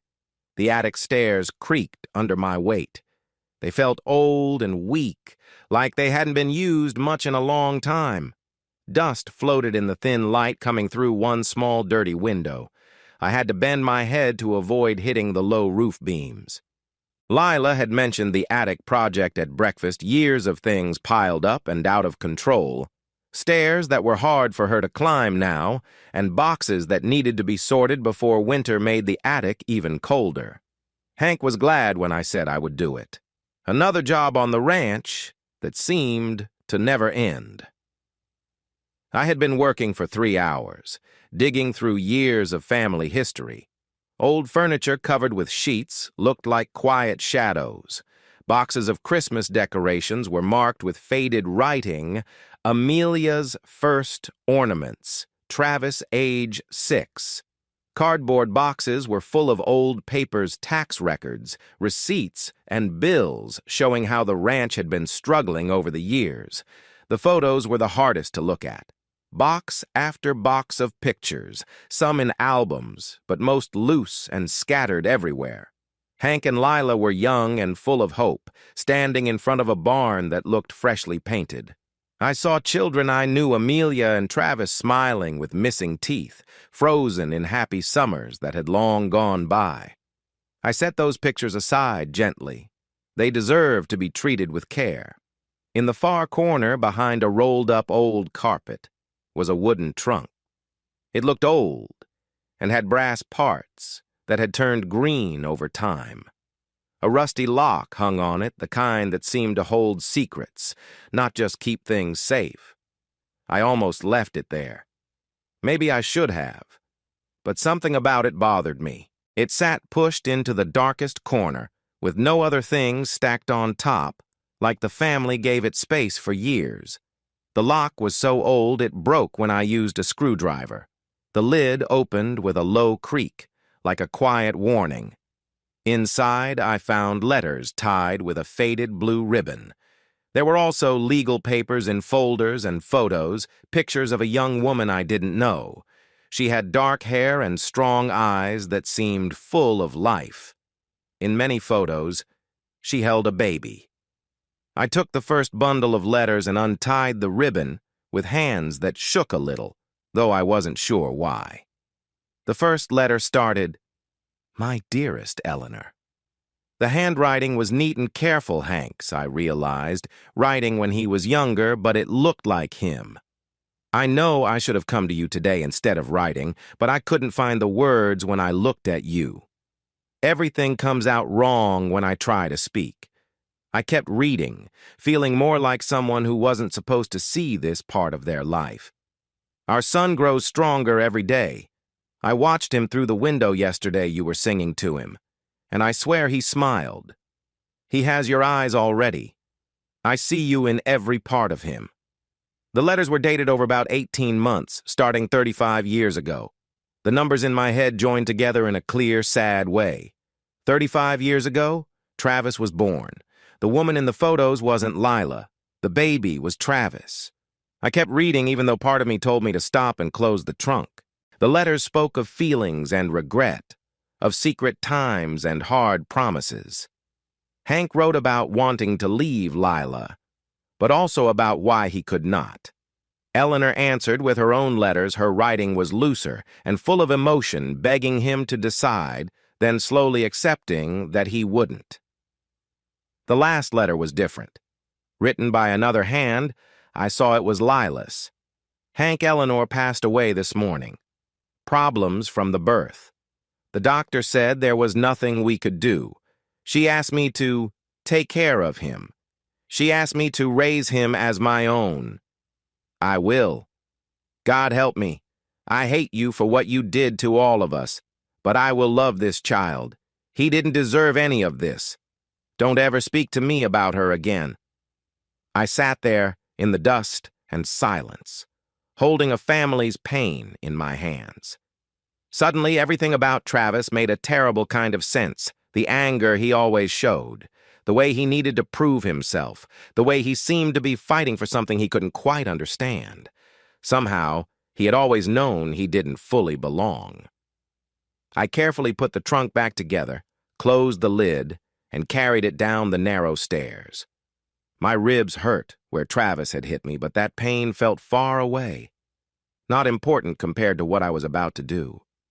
Lila was in the kitchen, kneading bread with the steady motion of someone who had done it many times before.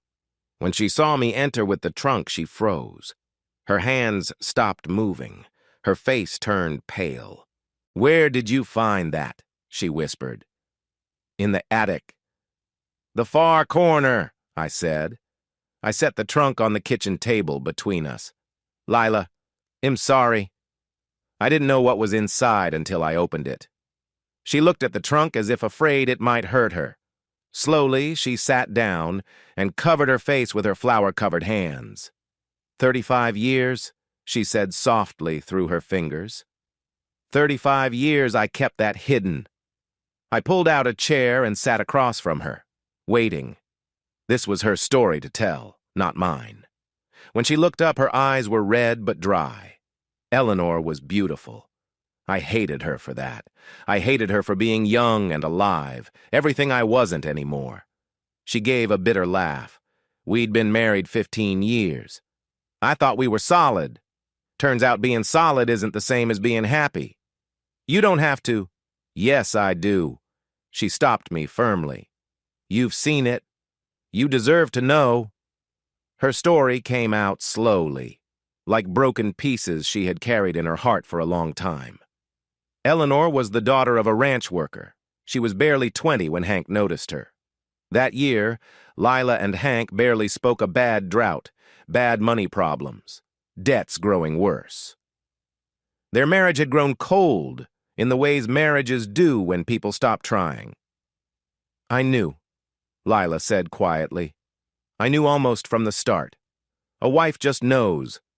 But I pretended not to because facing it meant facing all the other things that were wrong. When Eleanor got pregnant, everything changed. Hank wanted to leave Lila to be with Eleanor and raise their child.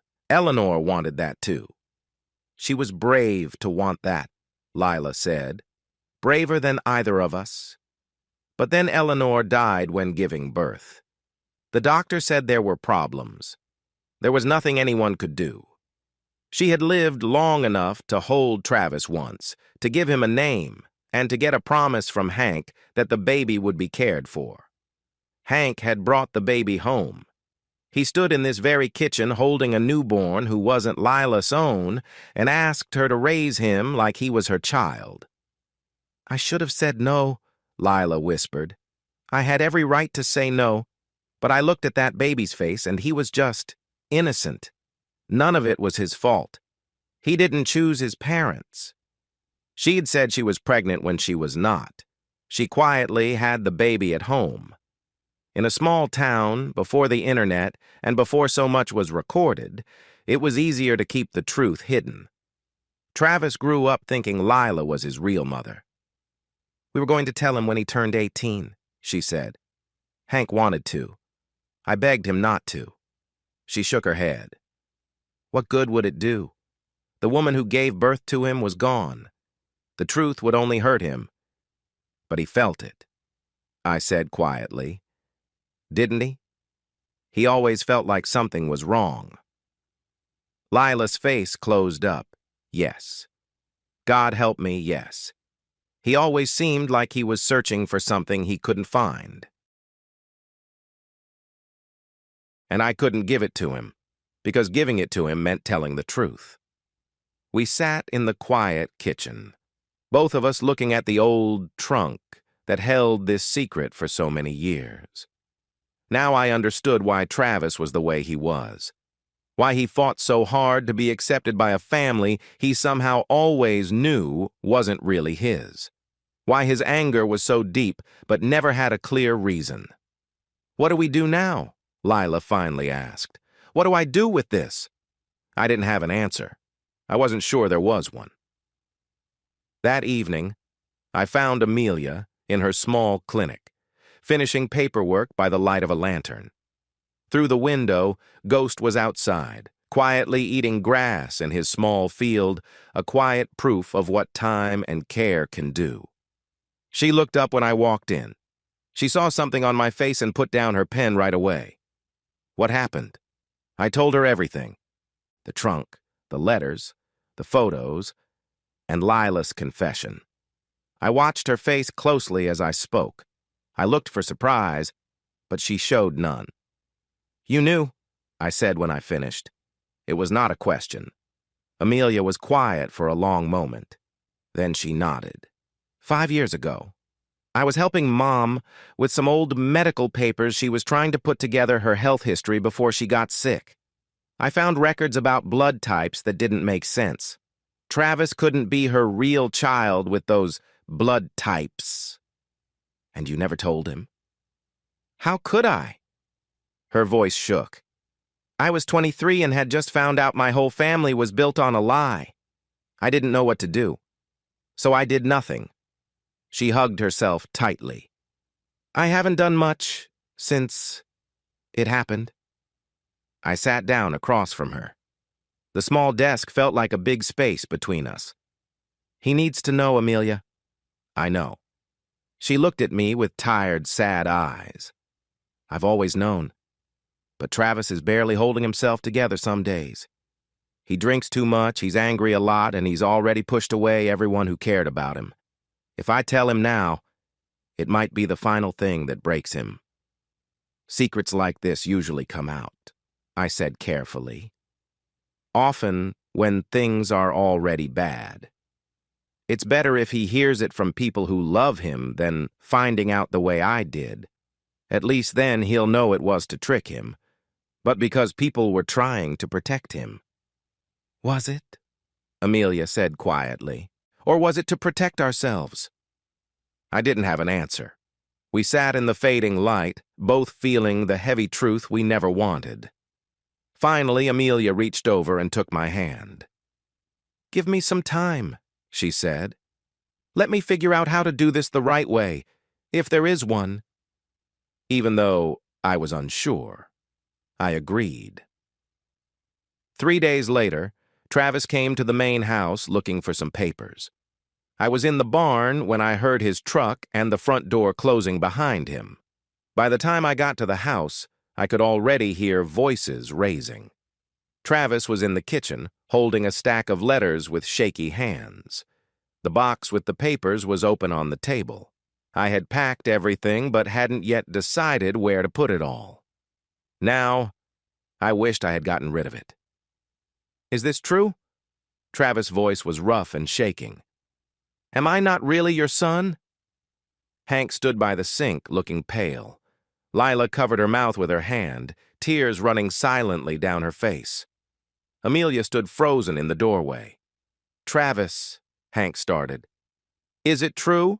Travis pushed, his voice hard. The silence that came next was worse than any answer. Eleanor was your mother, Hank said finally, each word sounding very heavy. She died when you were born. I brought you home and Lila raised you like her own kid. Travis laughed, but it was a broken, empty sound. Like her own? After all these years, I was never really yours. You are mine, Lila said sharply, moving closer.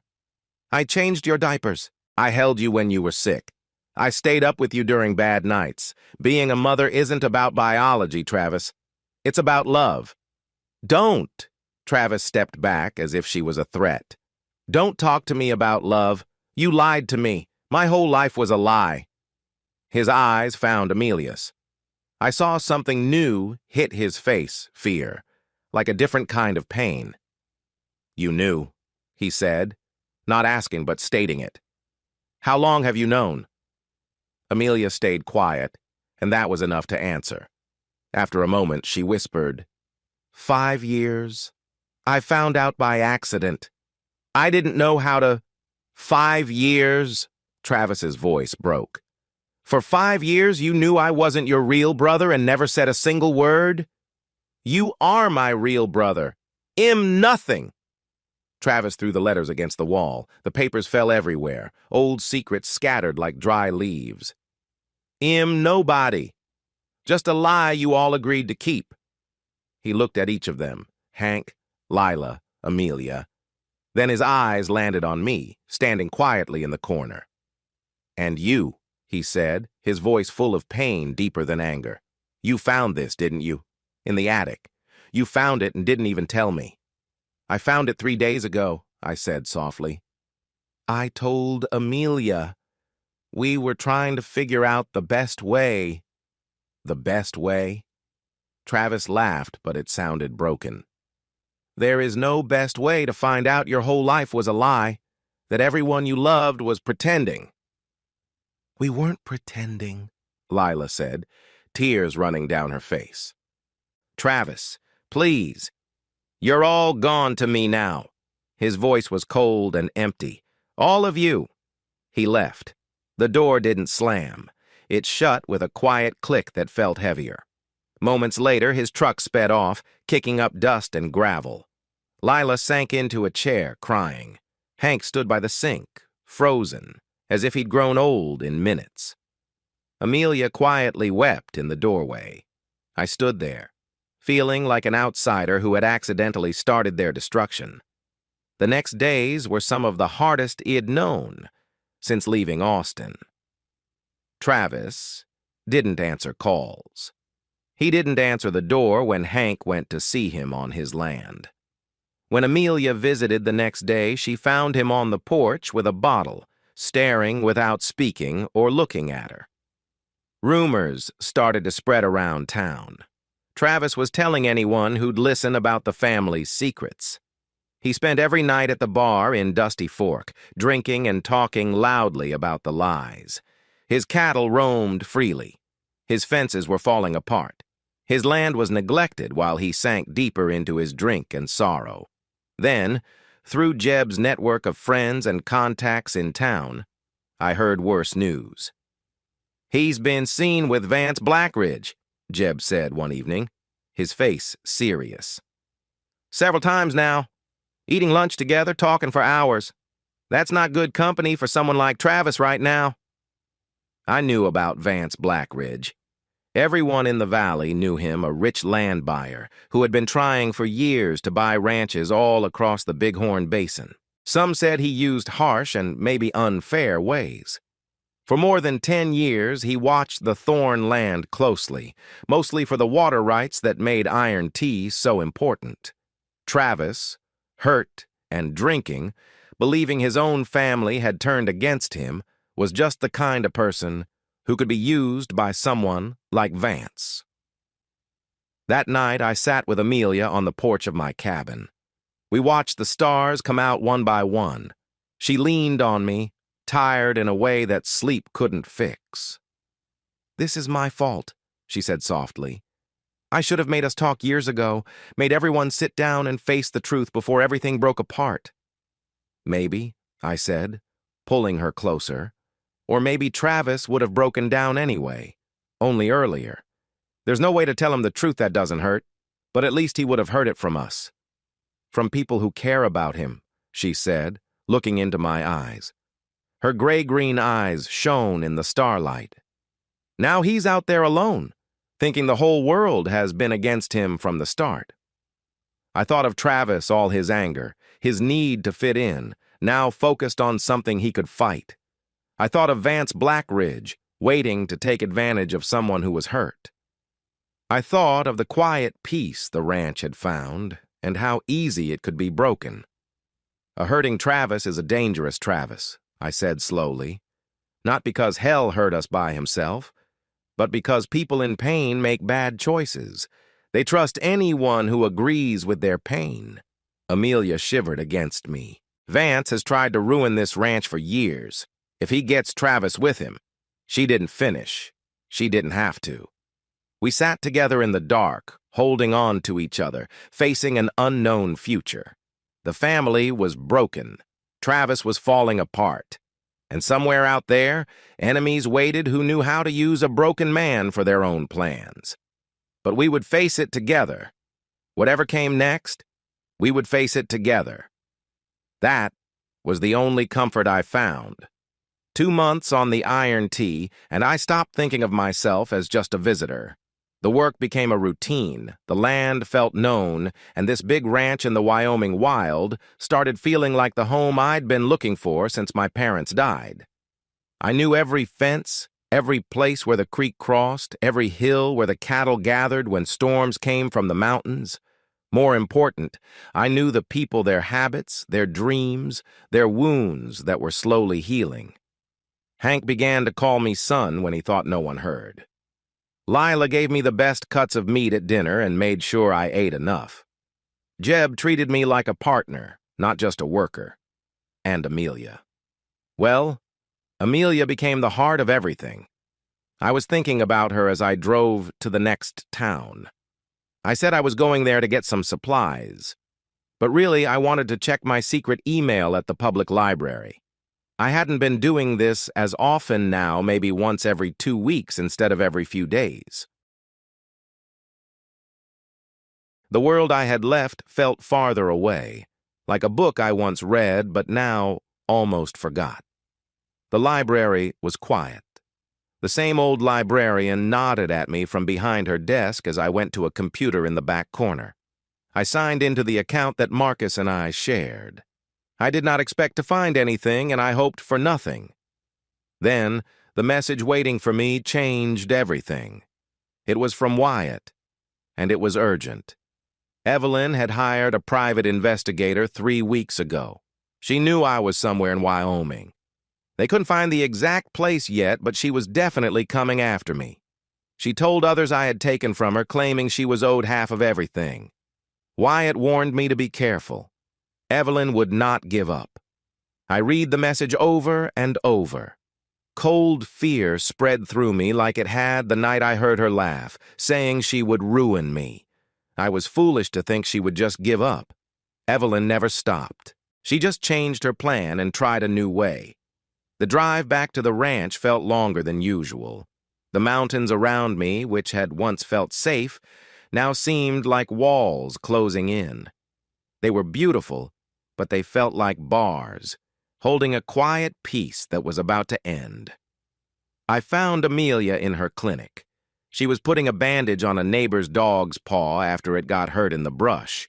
When she saw my face, she knew something was wrong. She sent the neighbor away with instructions and medicine. "What's wrong?" she asked as soon as we were alone. I told her everything. Not just Marcus' warning, but all about Evelyn, the full truth I had only hinted at before. About how careful and cruel she could be. How I had tried to protect what I had left. How money sat in accounts far away. Almost $2 million. Money that could solve all the ranch problems, but also brought hard questions I wasn't ready for. When I finished, Amelia was quiet for a moment. I looked at her face, searching for doubt, fear, or the kind of thoughts I'd seen before in women like Evelyn. "Then let her come," Amelia said at last. Her voice was soft but strong. "We'll face whatever she brings, together." She reached out and took my hand. Her fingers were strong and rough from work. They felt warm and real, nothing like Evelyn's careful, cold hands hiding what was underneath. "I'm not running anymore," I said. "Whatever happens, I'm staying." "Good," she said, squeezing my hand. "I'm not letting you go." A week later, a rental car rolled down Iron T Drive. I was in the equipment barn, changing the oil on one of the ATVs, when I heard the engine. It wasn't familiar.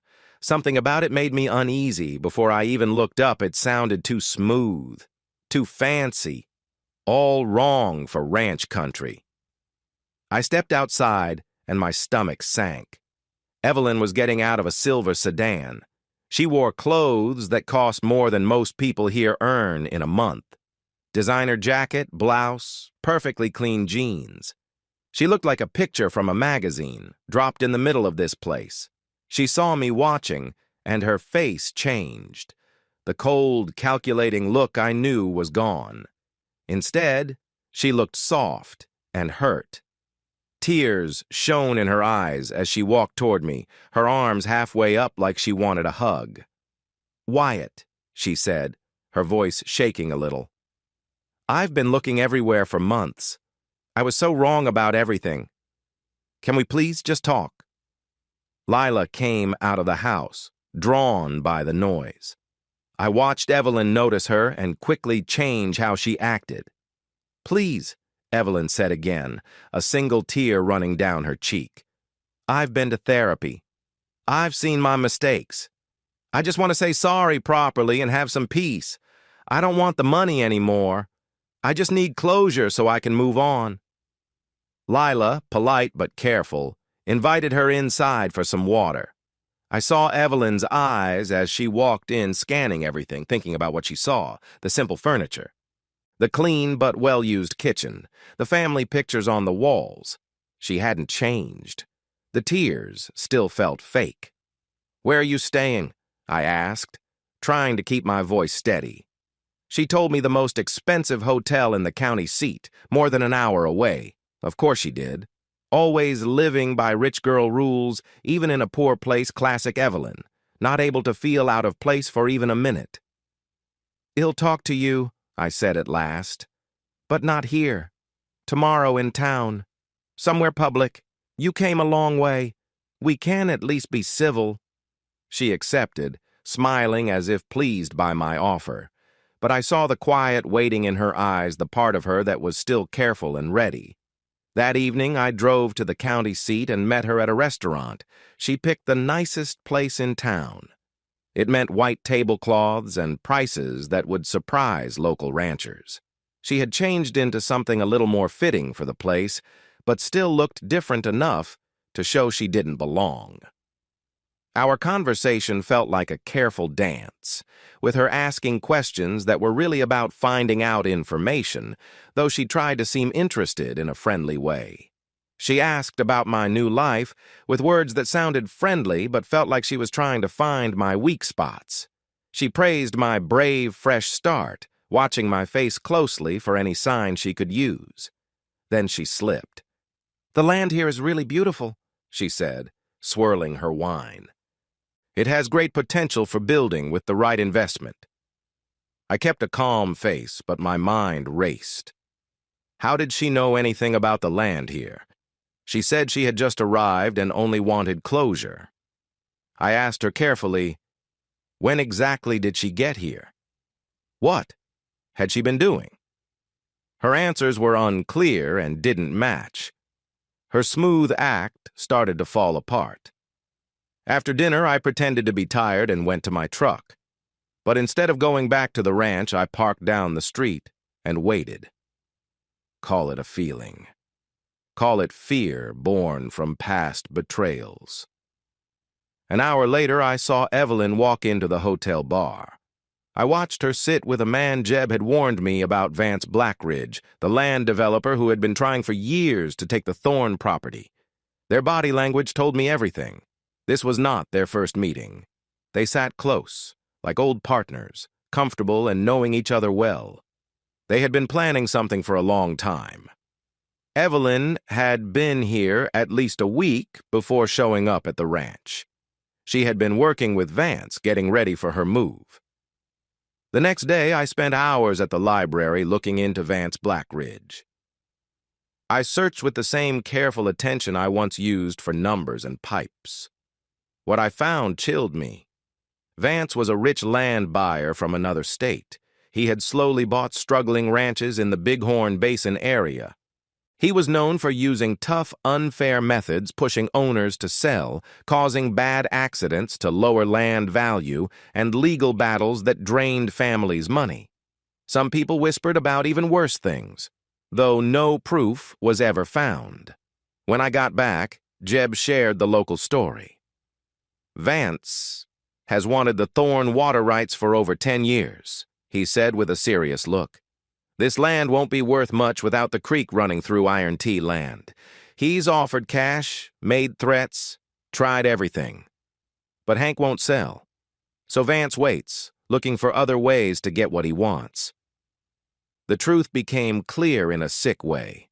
Evelyn had hired someone to find me in Wyoming. She learned about Iron T and my connection to it. She knew that Vance wanted the same thing she did to ruin what I was trying to build here. If she couldn't get my money, she would try to destroy everything I cared about instead. That was Evelyn. If she couldn't win, no one could. That night, I called a family meeting right away.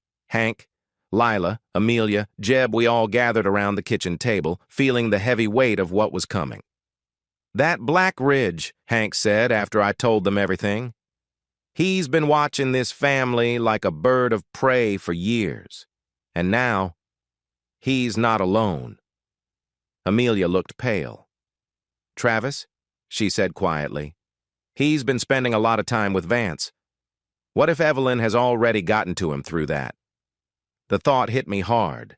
Travis, hurt and confused, thinking his family had turned against him. Travis, looking for someone to understand his pain. Travis, who owned the land right next to the Iron T. I have to try to talk to him again, I said. No one argued. We all knew it might not work. The next morning, I went to Travis's place. I followed the fence that marked the border between the Thorne lands. The day was cold and clear, the kind of Wyoming morning that makes you feel small compared to the big mountains around you. Before I saw the house, I saw the car. A silver sedan parked right in Travis' driveway. My heart sank. Travis came out the front door as I arrived. He wasn't alone. Evelyn stood next to him, her hand resting on his arm, her face full of a proud, confident smile. "Oh, Wyatt," she said with fake sweetness, "your brother-in-law has been very helpful. He told me all about your comfortable new life here." Travis didn't look at me.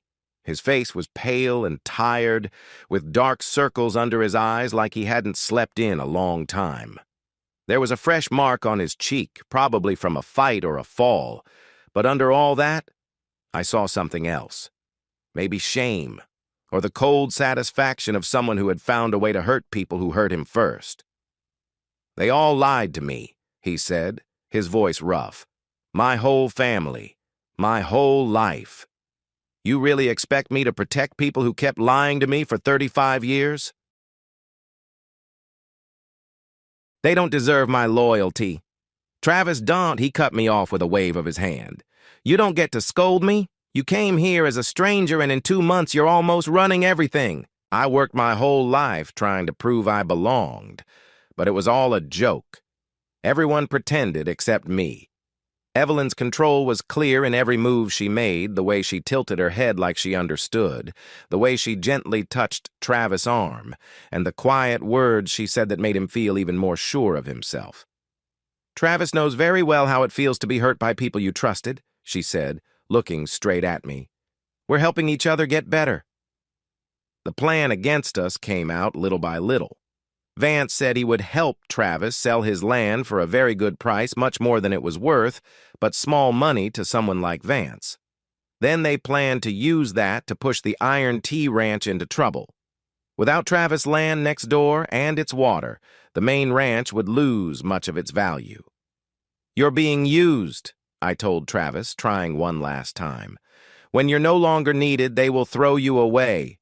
Evelyn did that to me. She will do it to you. Travis finally looked at me. His eyes were tired and red, full of pain that had stayed with him for 35 years.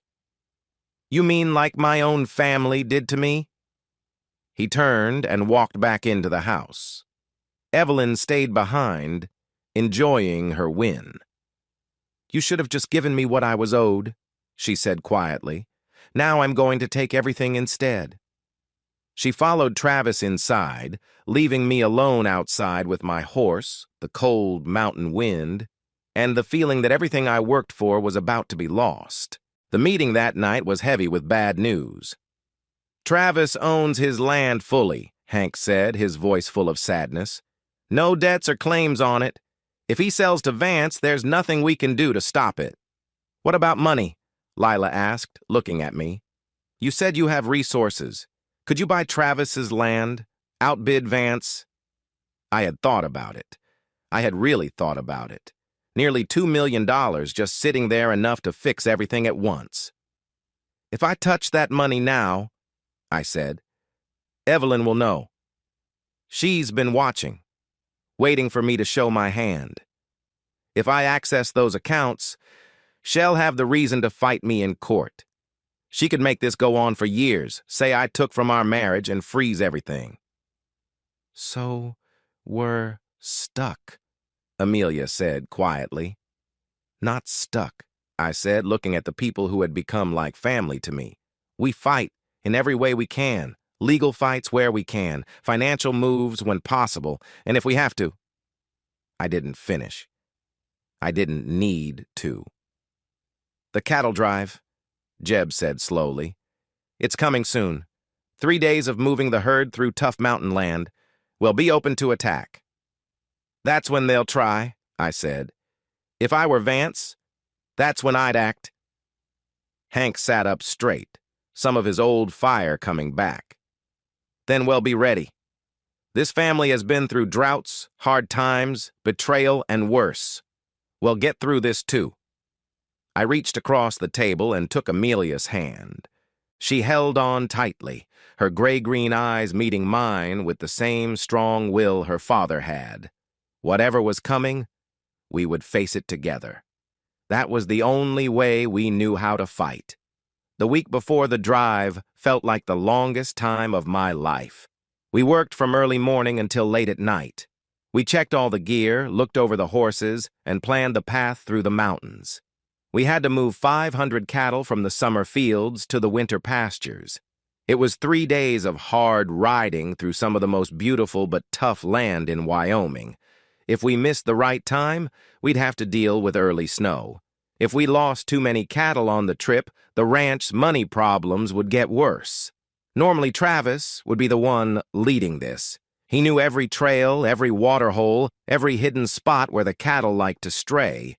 Without him, there was a space we couldn't fill, no matter how hard we tried. We had to hire 2 workers from Park County, Hank told me the morning we finished our plans. His voice sounded heavy, like it was a burden. They cost a lot. But we can't do this with too few people. I had met the helpers the day before. They were men in their 30s, named Dale and Pete. They seemed skilled and professional, but something about them felt off in ways I couldn't explain. They avoided looking at people's eyes.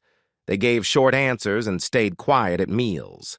Maybe I was just nervous. After everything with Evelyn and Vance, I saw danger everywhere. I trained harder than I had in a long time. I practiced roping tricks I'd learned as a kid but hadn't used in years. I watched how cattle moved the small signs that showed a steer might run, how the whole herd acted like one when scared. Amelia worked with me patiently, helping me fix my form without judging. "You're overthinking it," she said one afternoon when I missed another throw. "Trust your hands. They remember more than your brain does." She was right. When I stopped thinking too much and just moved, my old skills came back like muscle memory from deep inside. By the end of the week, I wasn't an expert, but I was good enough. Good enough to help. Good enough to matter. Signs that someone was watching us grew clearer as the drive got closer. Jeb found strange tire marks on a quiet road that led nowhere. I saw a truck parked on public land near our eastern fields. It left as soon as I rode closer. Someone was watching us, learning our routes, waiting.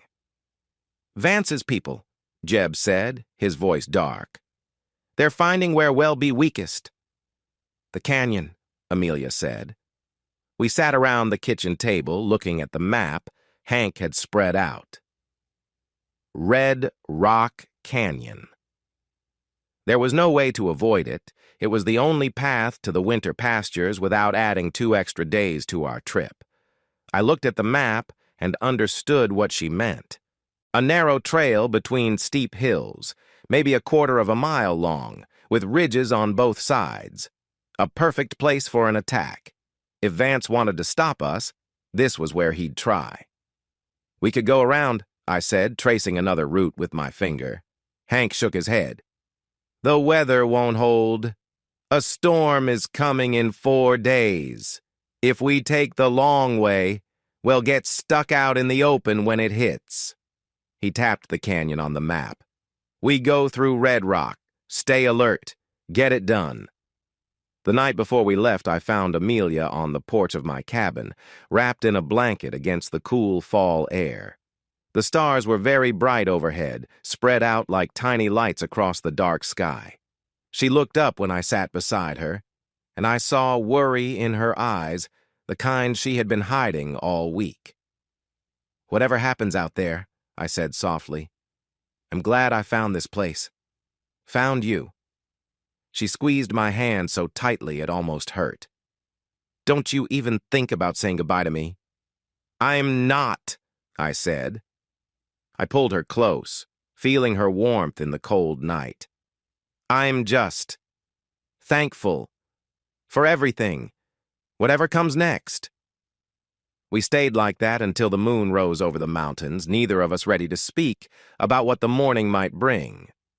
Dawn came cold and pink, the sky glowing softly as we moved the herd out of the holding pastures and onto the trail.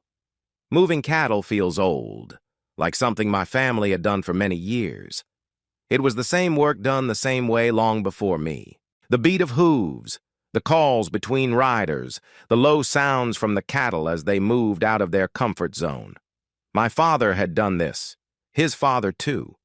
Something in me felt calm with the routine, like I was coming home.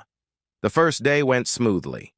We made good time through the lower valleys, keeping the herd close and watching for any stragglers. I rode near the back with Jeb, eating dust from the cattle ahead and keeping track of them. Dale and Pete rode the sides, working well enough, though they kept quiet most of the time. "Those two bother you?" Jeb asked quietly, so only I could hear. "Yeah," I said. "Me too," he said, spitting on the ground. "Keep your eyes open." That evening we camped in a quiet valley Hank's family had used for years. Good water, good grass, and hills on 3 sides to block the wind. While the others set up camp, I rode around the edges looking for anything unusual. There was nothing but silence and stars. The fire that night was small but warm. We ate beans and salt pork and passed around strong coffee. We talked quietly, like people do when they are tired and far from home. Jeb told stories about Vietnam, not the fighting, but the calm moments between. He spoke about friends he had made and the beautiful things he had seen, even when surrounded by hardship. "War teaches you what really matters," he said, looking into the fire. "Everything else is just noise." Hank shared stories about cattle drives with his father long ago, more than 60 years past. He talked about how the land was wilder then, the work harder, and the rewards sweeter because they were earned. His voice grew soft with memory, and I could see the young man inside the weathered rancher. Later, during my watch, Amelia came up to join me on a ridge overlooking the resting herd.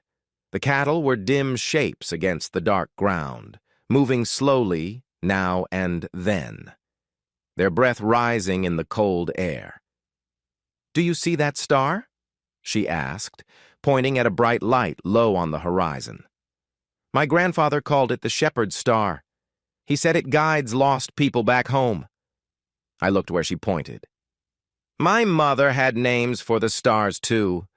Names from the ranch, not the usual ones. She called the Big Dipper the water trough. Amelia laughed softly and leaned toward me. "I like that better than the old stories from far away." We stood there together, two small shapes under the wide Wyoming sky, holding on to calm moments before a storm came. The trouble started in the middle of the second day, exactly where I had feared. Red Rock Canyon closed around us tightly. The walls on both sides were steep, made of red stone streaked with black and gray, wild and harsh, but beautiful in their own way. The trail grew narrow, only wide enough for a few cattle to walk side by side. I felt uneasy, like danger was near. Before I could even see the source, a sharp sound echoed off the rocks. The herd panicked. The already nervous cattle suddenly ran wildly in every direction, trying to escape the noise.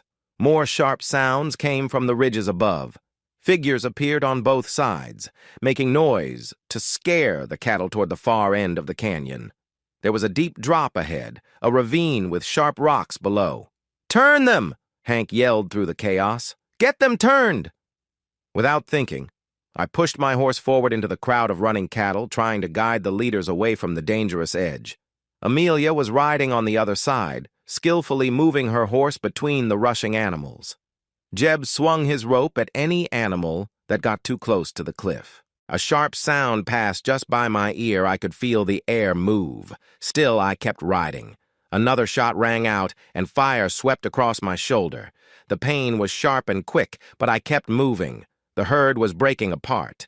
Some cattle followed me away from the edge, while others rushed forward without thinking. Through the dust and noise, I spotted Dale and Pete. They weren't trying to stop the stampede. They were riding away, turning down a side trail I hadn't noticed before. Suddenly, the truth hit me hard. They had planned this from the start. They were paid to leave us when we needed them most. "Jeb!" I yelled. But when I turned to find him, I saw the old man fall. His horse stumbled, and he hit the rocky ground hard. He didn't get back up. Amelia was already rushing toward me. "I'm going for help!" she shouted over the sound of hooves. "The sheriff 15 miles! Go!" I yelled. She turned her horse and raced toward the canyon mouth, riding faster than I'd ever seen anyone. Our only hope now was that she could reach help in time.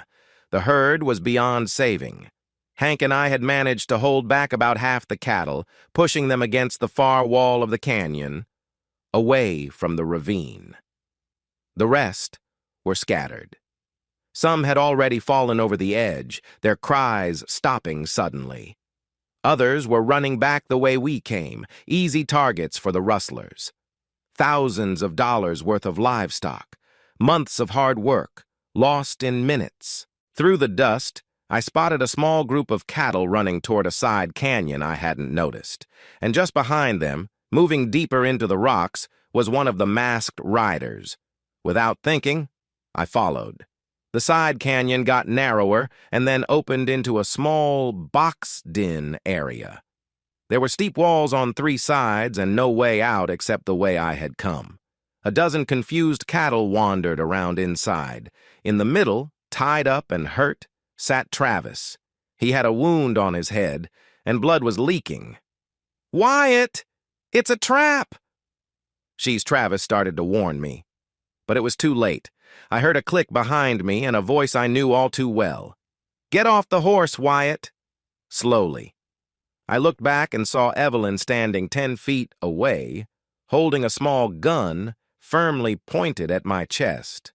She was no longer dressed in fancy clothes, but in jeans, boots, and a dark jacket ready for action. Her eyes had the same cold look I remembered from the night I overheard her in our hall.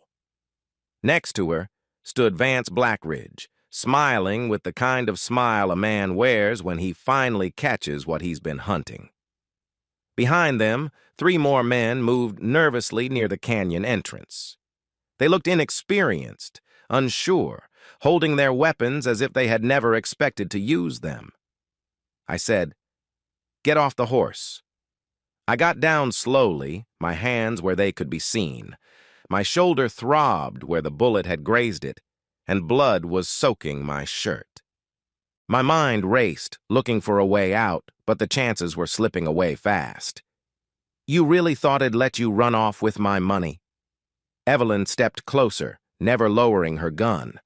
"I've had access to your accounts long before you left Austin. I even read Raymond Chen's emails months ago. I know where every offshore dollar is hidden." Her words hit me hard. All my careful planning, all my steps to protect what I had, she had been watching all along, following every move, waiting for the right moment to act.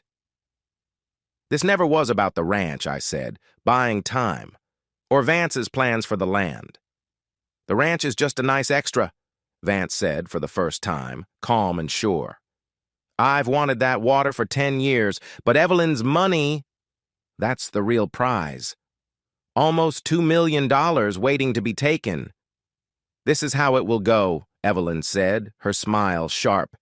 "You give me the account codes and permission to move the money, right now, or Travis gets hurt, and I make it look like it was your fault." "You'll lose everything," Vance added. "The hidden money, the ranch, your small family. Everything.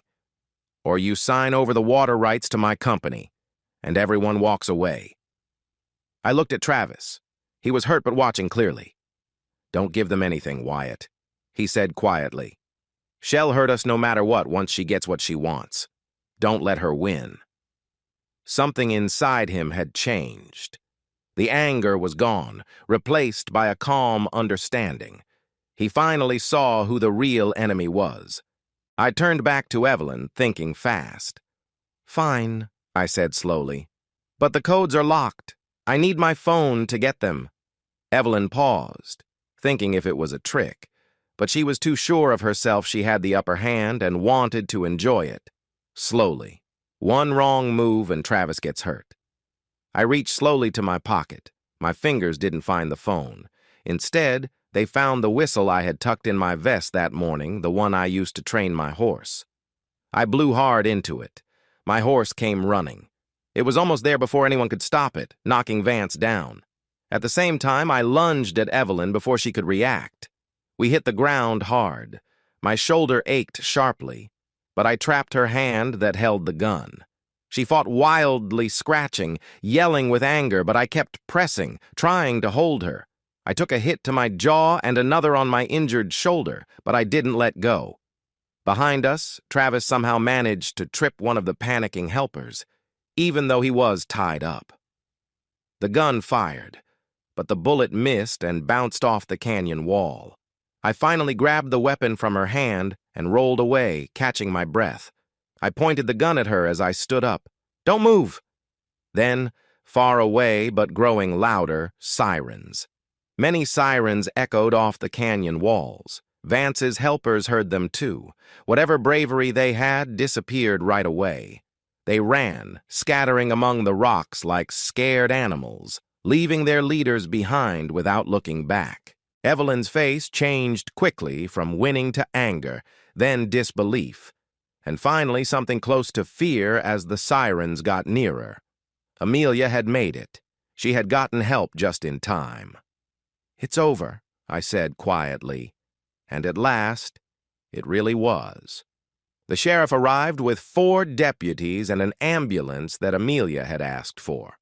Vance and Evelyn were handcuffed and put into patrol cars. Now that their plan had failed, they were strangely quiet. 2 of the running helpers were caught within an hour.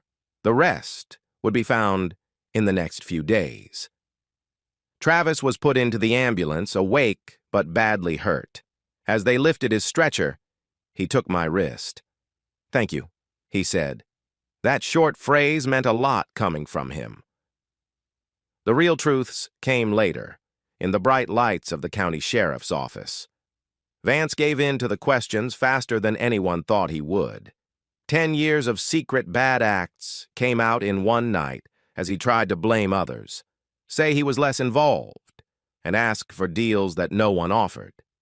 He had been ruining the Thorn land for over 10 years, cutting fences that kept the cattle safe, poisoning the water wells with harmful chemicals to make the water unsafe, pushing the family closer to losing everything so they would have to sell their land. And the worst part, the part that made my heart freeze when I heard it. The poisoned well water had caused Lila's illness 5 years ago.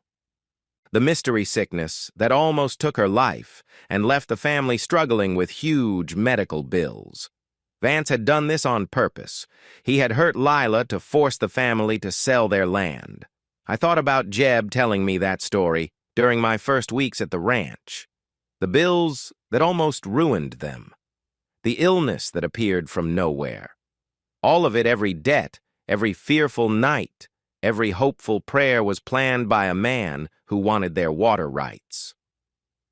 When I shared the sheriff's findings with the family, Hank sat down heavily, his face pale with shock. Lila covered her mouth with her hand. Amelia began to cry, and Travis, who had joined with Vance in his anger and pain, who had almost handed over the family's legacy to the man who had hurt his mother. Travis went outside and was sick in the bushes. Then he sat on the ground and cried like a child. The man he had trusted had been slowly breaking his family for years. His betrayal had almost finished what Vance started. Later, I found him there, staring into space, tears still running down dirt on his face. "I almost ruined everything," he whispered. "I almost gave him exactly what he wanted." "But you didn't." I sat down next to him. "When it really mattered, you warned me. You fought back. It's not enough. It's a start." We sat in the dark together, 2 hurt men learning to trust each other for the first time. The burden of what had happened weighed on both of us, the losses, the truths found out, the close call with disaster.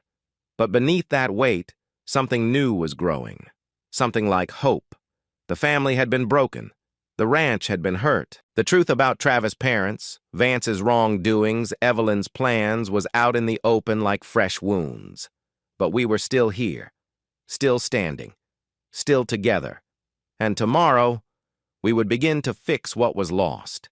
The county hospital waiting room smelled like strong cleaner and old coffee, a smell that sticks to you even after you're gone. The bright lights above buzzed softly, making everyone's skin look pale and tired. I had been staring at a water stain on the ceiling for what felt like hours. Travis was in surgery. A bullet had gone through his side cleanly, but they were worried about hidden damage inside. He had also been hit hard in the head when Vance's men knocked him out.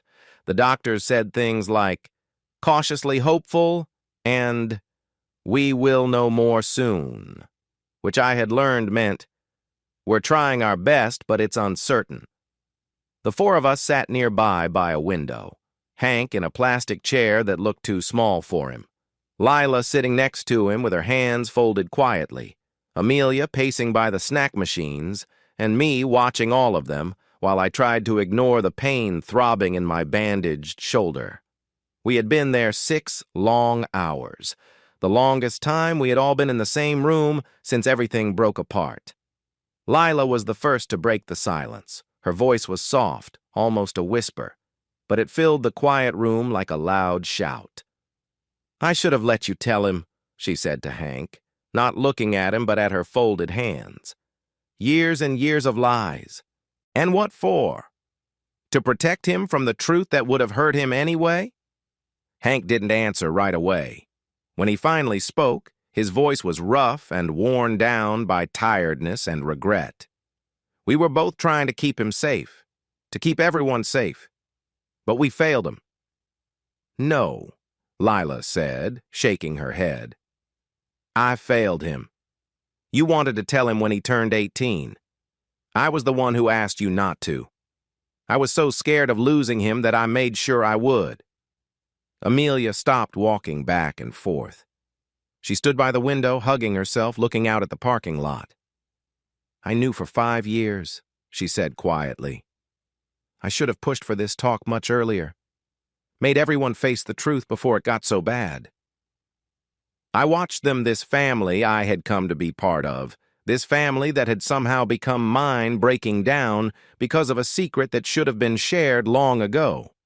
Now I understood better than I had 6 months before. How easy it is to believe that silence is kindness. "We all keep secrets, thinking they protect the people we love," I said carefully. "Sometimes we're wrong. That doesn't make us bad. It just makes us human." Hank looked at me, really looked, and I saw something change in his tired face. Maybe it was understanding, or thanks. "You didn't have to stay," he said. "After everything, you could have left all of this behind." "No," I said. "I just couldn't." Before anyone could say more, the doctor came into the room. A young woman, her eyes tired, still in her scrubs. We all stood up at once, held by the same mix of hope and fear.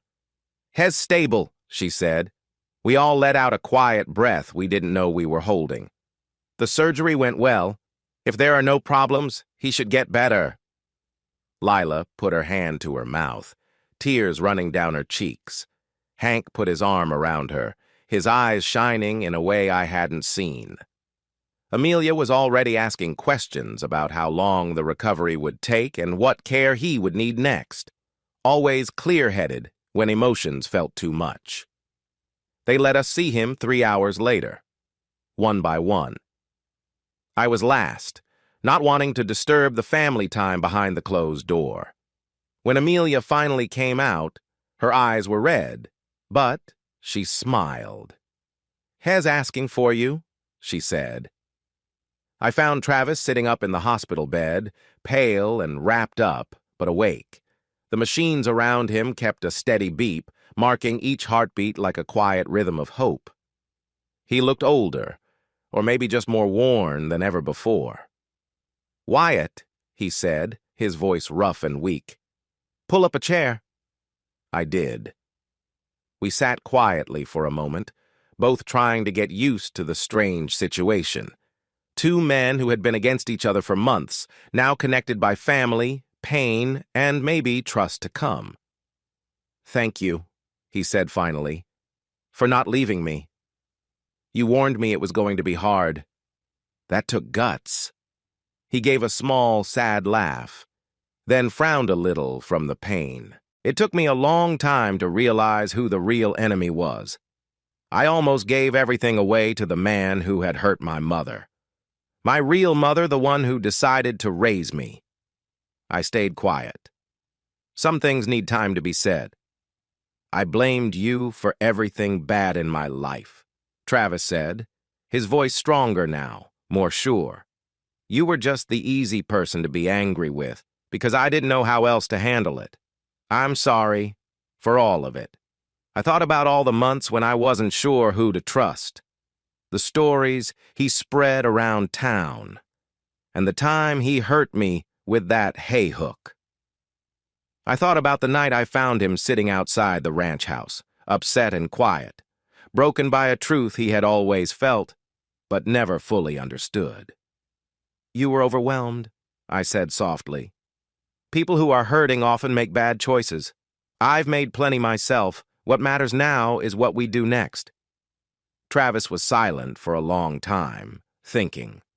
Then he nodded. Dad is coming back soon. We're going to have a real talk. Maybe for the first time ever. That's good. I need to tell him he stopped and took a deep breath. I need to tell him that he raised me, fed me, taught me, set rules, and loved me. That makes him my father in the ways that really count. I've been foolish for too long. I stood up, knowing this moment wasn't mine to be part of. Some talks need to happen alone, father to son, with no one else there. "I'll send him in," I said. Travis caught my arm as I turned to go. His hold was weak, but his eyes were clear. "We're going to be okay," he said. "Won't we? All of us." I didn't have a simple answer. The road ahead would be long and hard. There would be healing that takes time and wounds that might not fully heal. But since the day I found that old trunk in the attic, I felt something like hope for the first time. "Yeah," I said. "I think we might be." Travis stayed at the main house. That was his choice. It was the first time in years he had chosen to sleep under that roof. Lila took care of him all the time, bringing food, blankets, and reminding him to take his medicine. She was making up for lost time the only way she knew how. Hank visited every evening. The two of them would talk for hours about all kinds of things. One afternoon, I heard Travis say through the partly open door, "You chose to love me when you didn't have to. You could have pushed me away or ignored me, but instead, you raised me like your own. That choice means more than anything else." Lila cried for an hour after that. When Amelia found her wiping her eyes in the kitchen, she told her, "These are happy tears." The legal process moved faster than any of us thought it would. Vance Blackridge was facing serious charges that a younger version of me, someone who worked with numbers and had never seen true badness, would have found hard to believe. Working with others to break the law, causing harm, breaking environmental rules, and trying to hurt someone badly. His business empire fell apart as investigators found proof of years of harmful actions in the Bighorn Basin. The investigation into poisoned wells became the main point of the case. Lila's medical records from 5 years earlier were matched with soil and water samples taken from places where Vance had dumped waste illegally. The evidence was clear and could not be explained away. Other ranchers began to tell their own stories: strange illnesses, cattle dying, crops failing for no clear reason. It showed a pattern of harm, all meant to push families off their land. The man who had tried to buy the Iron T Ranch had actually been slowly hurting it for 10 years, and he had nearly succeeded. Evelyn's case was handled separately in a federal court far away. She faced charges for working with others to threaten people and try to take someone against their will. These charges added up quickly. Her lawyer in Austin got the best deal possible, but it still meant she had to spend a long time in prison. I didn't go to her sentencing. I didn't see the need. She no longer mattered to me. A few weeks later, Marcus called with news from Texas. Royce had moved on to a new target. Evelyn's family had cut ties with her.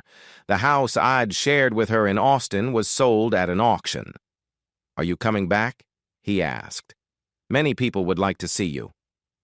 I looked out the window at the mountains, at the land that had helped me heal. I saw Amelia crossing the yard with a medical bag in each hand, heading to the clinic. "Tell anyone who asked that I'm gone," I said. "I really mean it, Wyatt. Thank you for all you've done, Marcus. But I'm done with that life. That person is gone." I ended the call and deleted his number. I closed the last connection to who I used to be. 3 months after the crisis, fall had painted the mountains in bright gold and red. The ranch had settled down, cattle recovered from a stampede, fences fixed, and the daily work back to normal. Amelia's veterinary clinic was open for business, with a hand-painted sign that read "Thorn Animal Care" and a growing list of thankful neighbors waiting. One evening, I found Hank alone in the barn, quietly oiling a saddle that probably didn't need it. He had been doing small tasks like this a lot lately, things that let him be alone with his thoughts. I knew why. I had done the same after losing my parents. "I need to talk to you about something," I said as I sat on a bale of hay across from him. He looked up, his face calm but waiting. "Is something wrong?" "Actually, it's the opposite." I took a deep breath, getting ready to say words I had practiced many times. "I want to invest in the Iron Tea. All the money I inherited from my parents' ranch. I want to use it to grow the cattle business, update the equipment, and pay off the debts. I want to make sure this place stays strong for many years to come." Hank stopped working on the leather. He looked at me with tired eyes, eyes that had seen too much to be easily fooled. "That's a lot of money," he said slowly. "Almost $2 million. That could fix a lot of things and still keep some aside for problems. And what do you want in return?" "I want to stay. For good. Not just as a worker, but as part of the family." I looked straight into his eyes. "This isn't about giving money. I want to build something real. Something that lasts." Quiet filled the room. I could hear horses moving softly in their stalls and the wind brushing through the roof. My heart was beating fast, faster than it did during my fight with Evelyn. After a long moment, Hank put down the saddle and stood up. He walked slowly toward me, his boots making soft sounds on the wooden floor. He stopped close, and I saw tears starting in his eyes. "Son," he said, his voice breaking on the word, "you've already earned that right with your hard work. Money or no money, you belong here now." It was the first time he called me son when he knew I was listening. That moment meant everything to me. That evening, I found Amelia at our favorite place, the high hill on the northwest corner of the ranch, where you could see parts of 3 counties on clear days. The sunset was bright, the clouds glowing orange, pink, and gold. She sat in the grass, watching the light change. She smiled when she heard me come up behind her.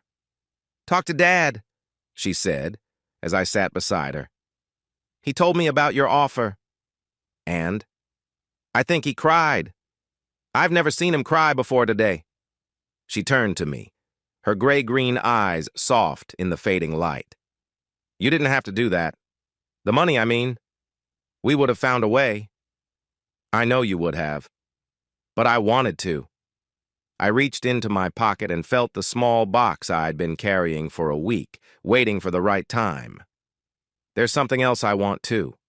She raised one eyebrow. "Oh?" I shifted until I was kneeling in front of her, the grass cold under my knees, the sunset glowing behind me like a promise. She caught her breath when she saw the small box in my hand. "I came to Wyoming running from everything I thought I knew," I said, my voice stronger than I expected. "But instead, I found what really matters, the land, the work, a family that chose me even when they didn't have to. And you." I opened the box, showing her a simple, beautiful ring made from Wyoming gold with my mother's diamond. It was honest and real, just like I hoped our future would be. "Will you marry me?" I asked. She said yes before I even finished. The first person we told was Travis. We found him on the porch of the main house, holding a cup of coffee and a book he wasn't really reading. Since his hospital stay, he had stopped drinking. He was also doing regular online sessions with a therapist who helped him deal with his past. The anger that once defined him was slowly turning into calmness. "Well," he said when Amelia showed him the ring, "I never thought I'd see the day my sister got smart about men." "Careful," Amelia warned, but she was smiling.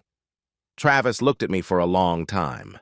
I saw something on his face I never thought I'd see: acceptance, maybe even respect. "You're good for her," he said finally. "You're good for all of us." Then he stood up, put down his coffee, and held out his hand. "Welcome to the family, officially." I shook his hand. His grip was strong and sure a handshake from a man who meant what he said. Later that night, after the celebration quieted down and the house was still, Lila found me alone in the kitchen. She was carrying a small wooden box, the kind made for keeping special things safe. "I have something for you," she said, placing the box on the table between us. I've been waiting for the right time. Inside was a pocket watch, old, silver, and smooth from many years of use.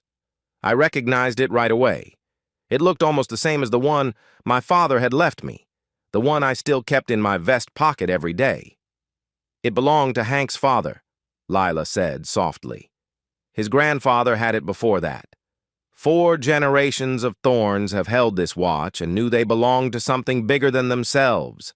I didn't know what to say. The gift felt heavy, not just the watch itself, but everything it stood for. It pressed against my chest like a quiet reminder. "You're a Thorn now," Lila said gently but firmly. "In every way that counts. Act like it." I closed the box carefully, feeling a deep connection to a family I never thought I'd be part of. I thought about my own father's watch still ticking in my pocket after all this time. I realized I wasn't replacing the family I lost. I was making the idea of family bigger. Those who have passed live through those who remember them. "Thank you," I finally said. "I don't have the right words for what this means." Lila smiled, that warm, motherly smile she gave me the first night at the diner, when I was just a stranger with a hard past and a long road ahead. "You don't need words," she said. "Just keep showing up. That's all any of us can do." I tucked the box under my arm and stepped out into the cool Wyoming night. Now, I had 2 pocket watches tied to my future, one from the family I had lost and one from the family I had found. The stars shone so brightly above. Far away, I heard a coyote call to the rising moon. I stood still for a long time, breathing in the cold, fresh air, feeling something I hadn't felt in a long time. Peace. The harvest moon climbed over the Bighorn Mountains like a blessing, full, golden, and bright. Amelia had picked this night for a reason. It was about her grandmother's stories of harvest moons and new starts, of brave women from the past who married under fall skies and built strong lives that lasted for years. I didn't argue.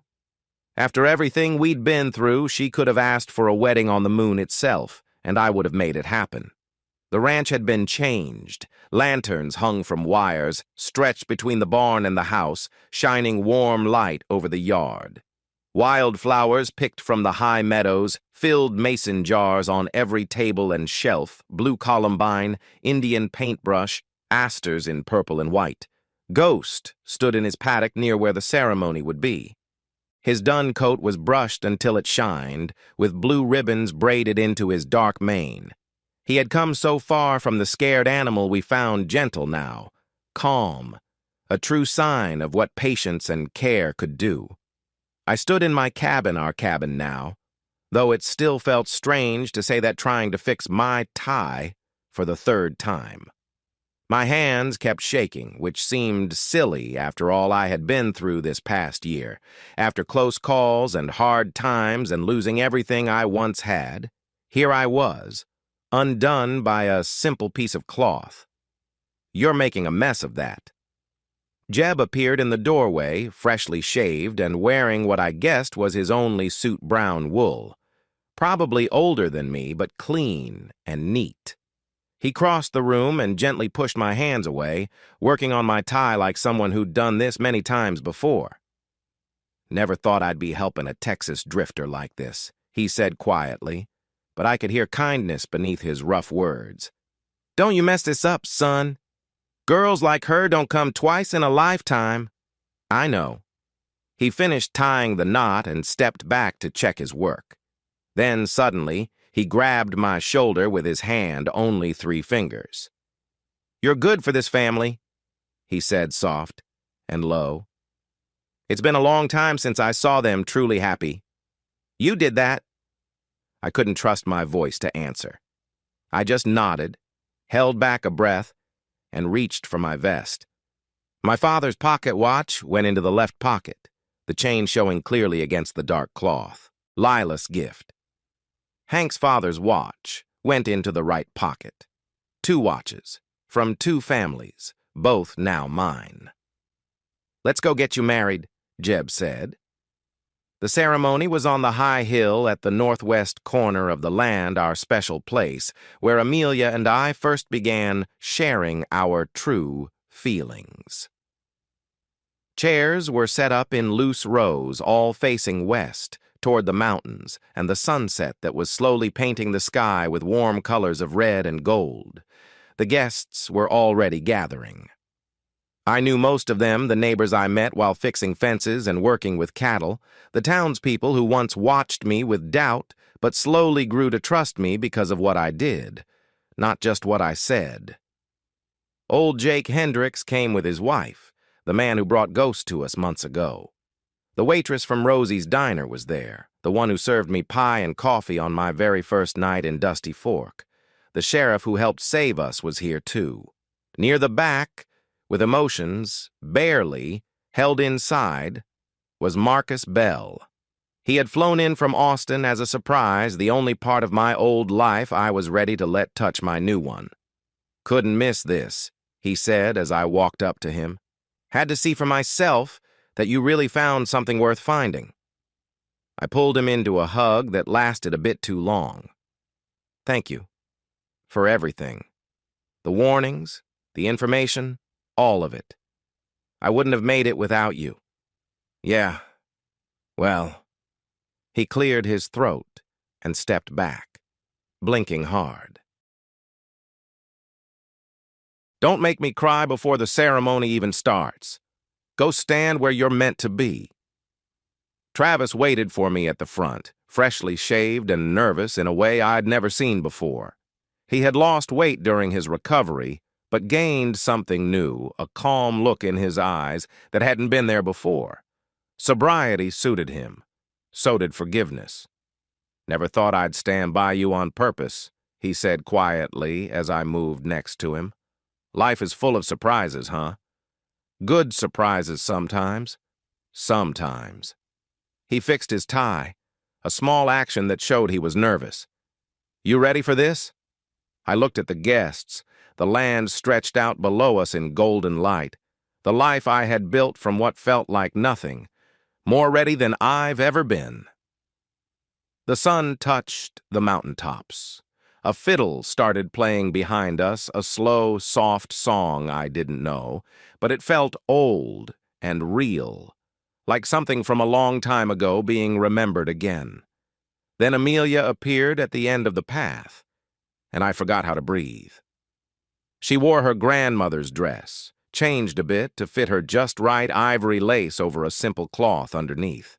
It was easy to move in, but still very beautiful, in a way I hadn't seen before. Her chestnut hair hung loose around her shoulders, with a simple headband made of wildflowers. She looked bright and full of life. She was everything to me. Hank walked beside her, holding her arm. His limp was more noticeable than usual, but he stood tall and proud. He had refused all help when we made the plans. "I've waited all my life for this moment," he said. That was the end of it. They moved slowly up the worn path. People stood up as they passed by. Lila was already crying, wiping her eyes with a handkerchief, but smiling through her tears. I understood how she felt. When they reached me, Hank stopped. He looked at me for a long time, really looked, like he did that first night at the diner when deciding to trust a stranger. Then he nodded once. "Take care of her," he said. It wasn't a command. It was a blessing and a trust. "With all I have, I promised. With everything I am." He placed Amelia's hand in mine. Her fingers shook a little, or maybe it was me. I couldn't tell where she ended, and I began.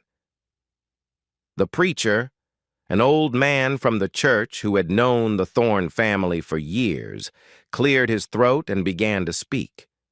I barely heard his words.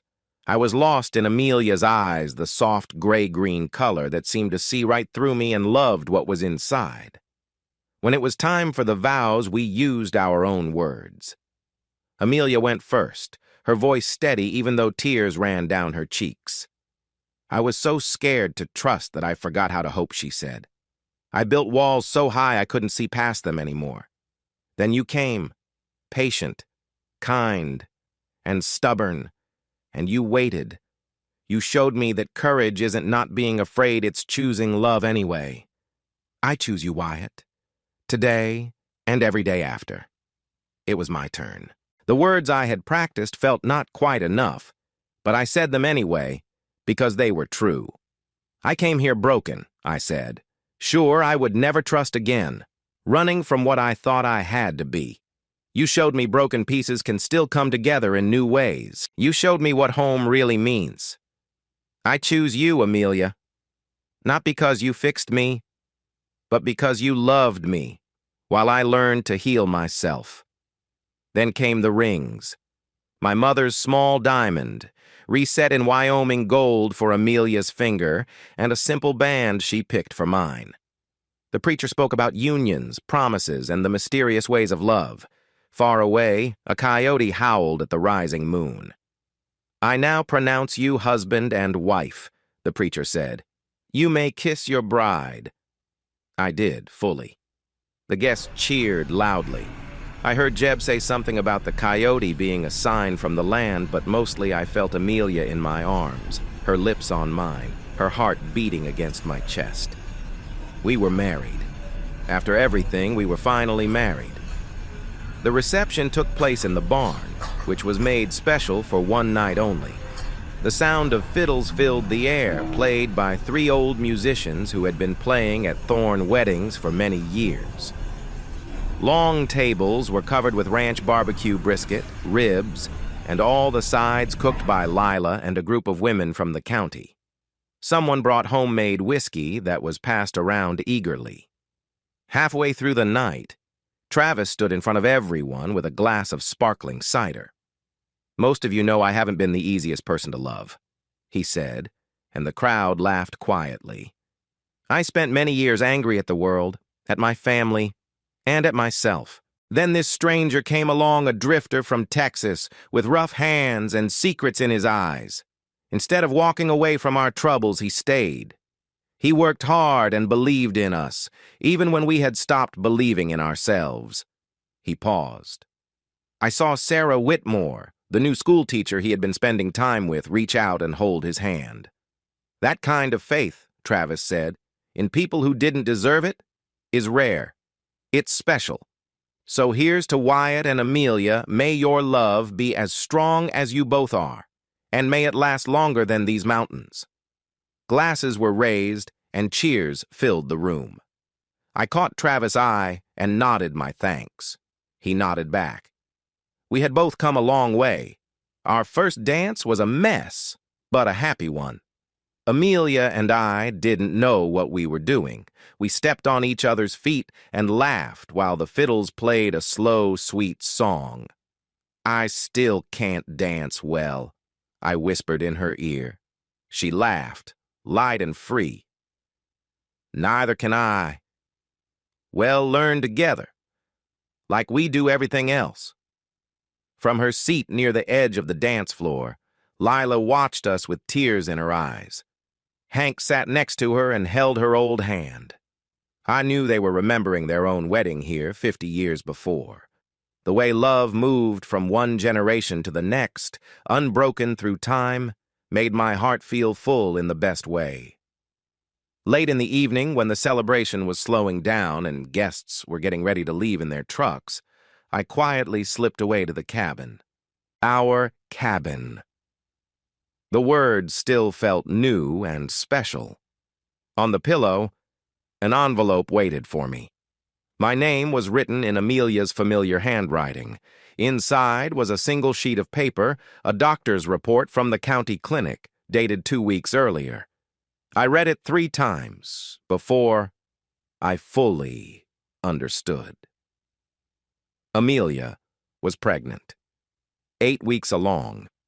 I found her sitting on the porch of the cabin, wrapped in a shawl, watching the last guests leave under the stars. She turned when she heard me, saw the paper in my hand, and smiled that bright, life-changing smile I first saw the day we rode Ghost successfully.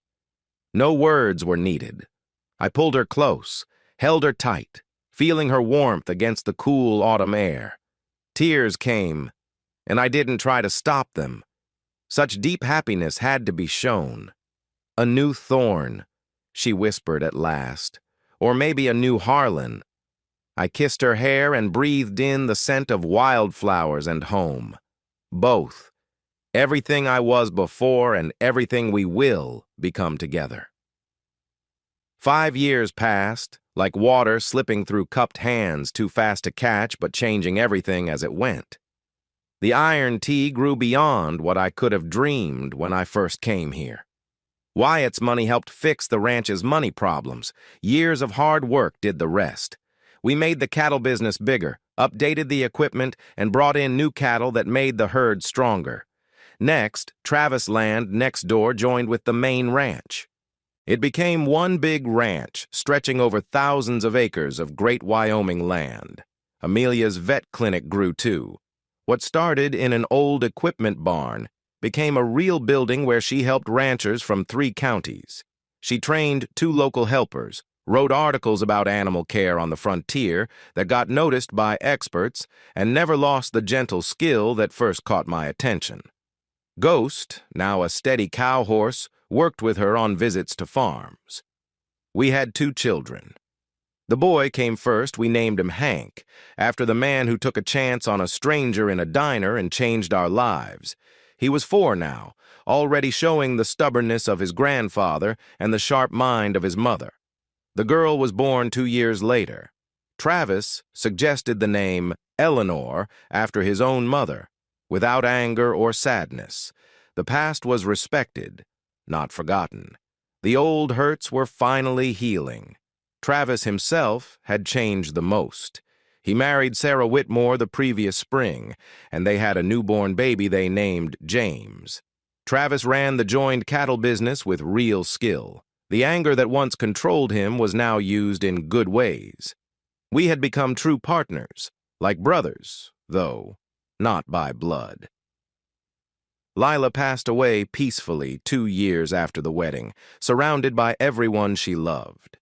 She lived long enough to hold her grandchildren, to see the ranch safe for the next generation, and to know the family she kept together through the hard times would continue.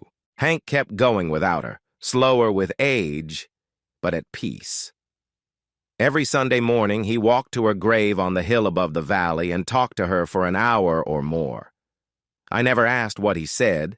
Some talks are private, even from family. Marcus still came once a year, bringing news from Austin, like stories from a faraway place. Evelyn was let out early for good behavior. She moved to California and disappeared without a trace.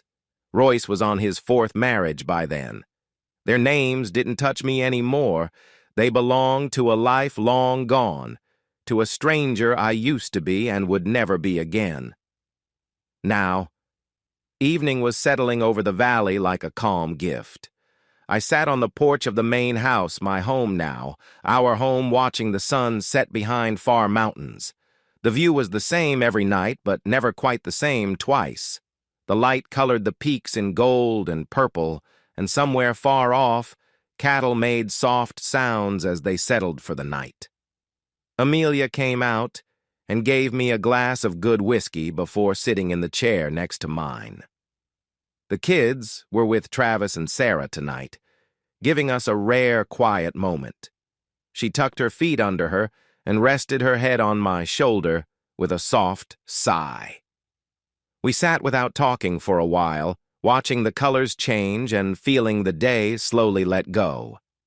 Ranch life had become as natural as breathing to me early chores, checking fences, the endless, beautiful work of caring for the land that would stay long after we were gone. "Any regrets?" Amelia asked after some time. It was a question she asked sometimes when the quiet made room for thinking. About anything? I thought carefully before I answered, as I always did. I thought about the pain and betrayal, the loss and running away, the long, hard road that had brought me here. I thought about the man I was back in that Austin hallway, hearing his wife plan against him. I thought about the stranger waiting in a Wyoming diner, hoping for nothing and expecting less. "Only that I didn't find this place years ago," I said at last. "Only that I wasted so much time being lost." She reached out and took my hand, fingers fitting with mine like they always had and would again many times. The calluses on both our hands matched now hard-working hands, honest hands, hands of people who built things that last.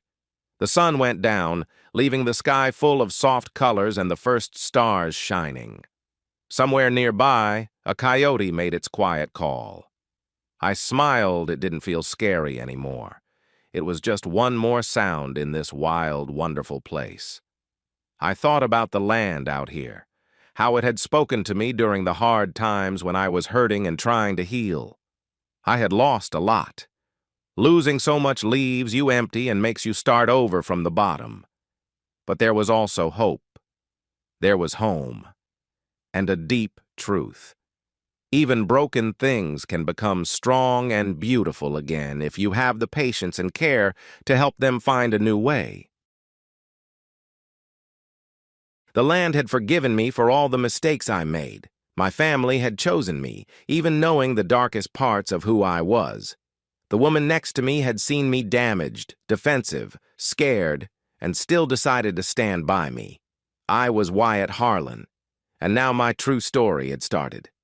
Not from the moment I heard my wife's betrayal, not from the miles I traveled trying to leave the pain behind, but here, on this porch, in this valley, with the people and the land that finally showed me what it really means to belong. Night came slowly, big and full of shining stars. Amelia's breathing got soft as she rested her head on my shoulder. She was tired, but in a good way, a feeling that comes from doing work that matters. I held her gently, watched the dark grow deeper, and felt only thankfulness. Tomorrow there would be cattle to care for, fences to fix, children to watch and play with, and all the simple, beautiful tasks of a life well lived. But tonight there was just this: peace, home, and the quiet promise of the wild land that some journeys don't end with a big event, but with the calm happiness of finally feeling you found your place. I closed my eyes and listened. The wind moved through the grass. Horses settled in their barn far away. My wife's heart beat steady next to mine. I was home.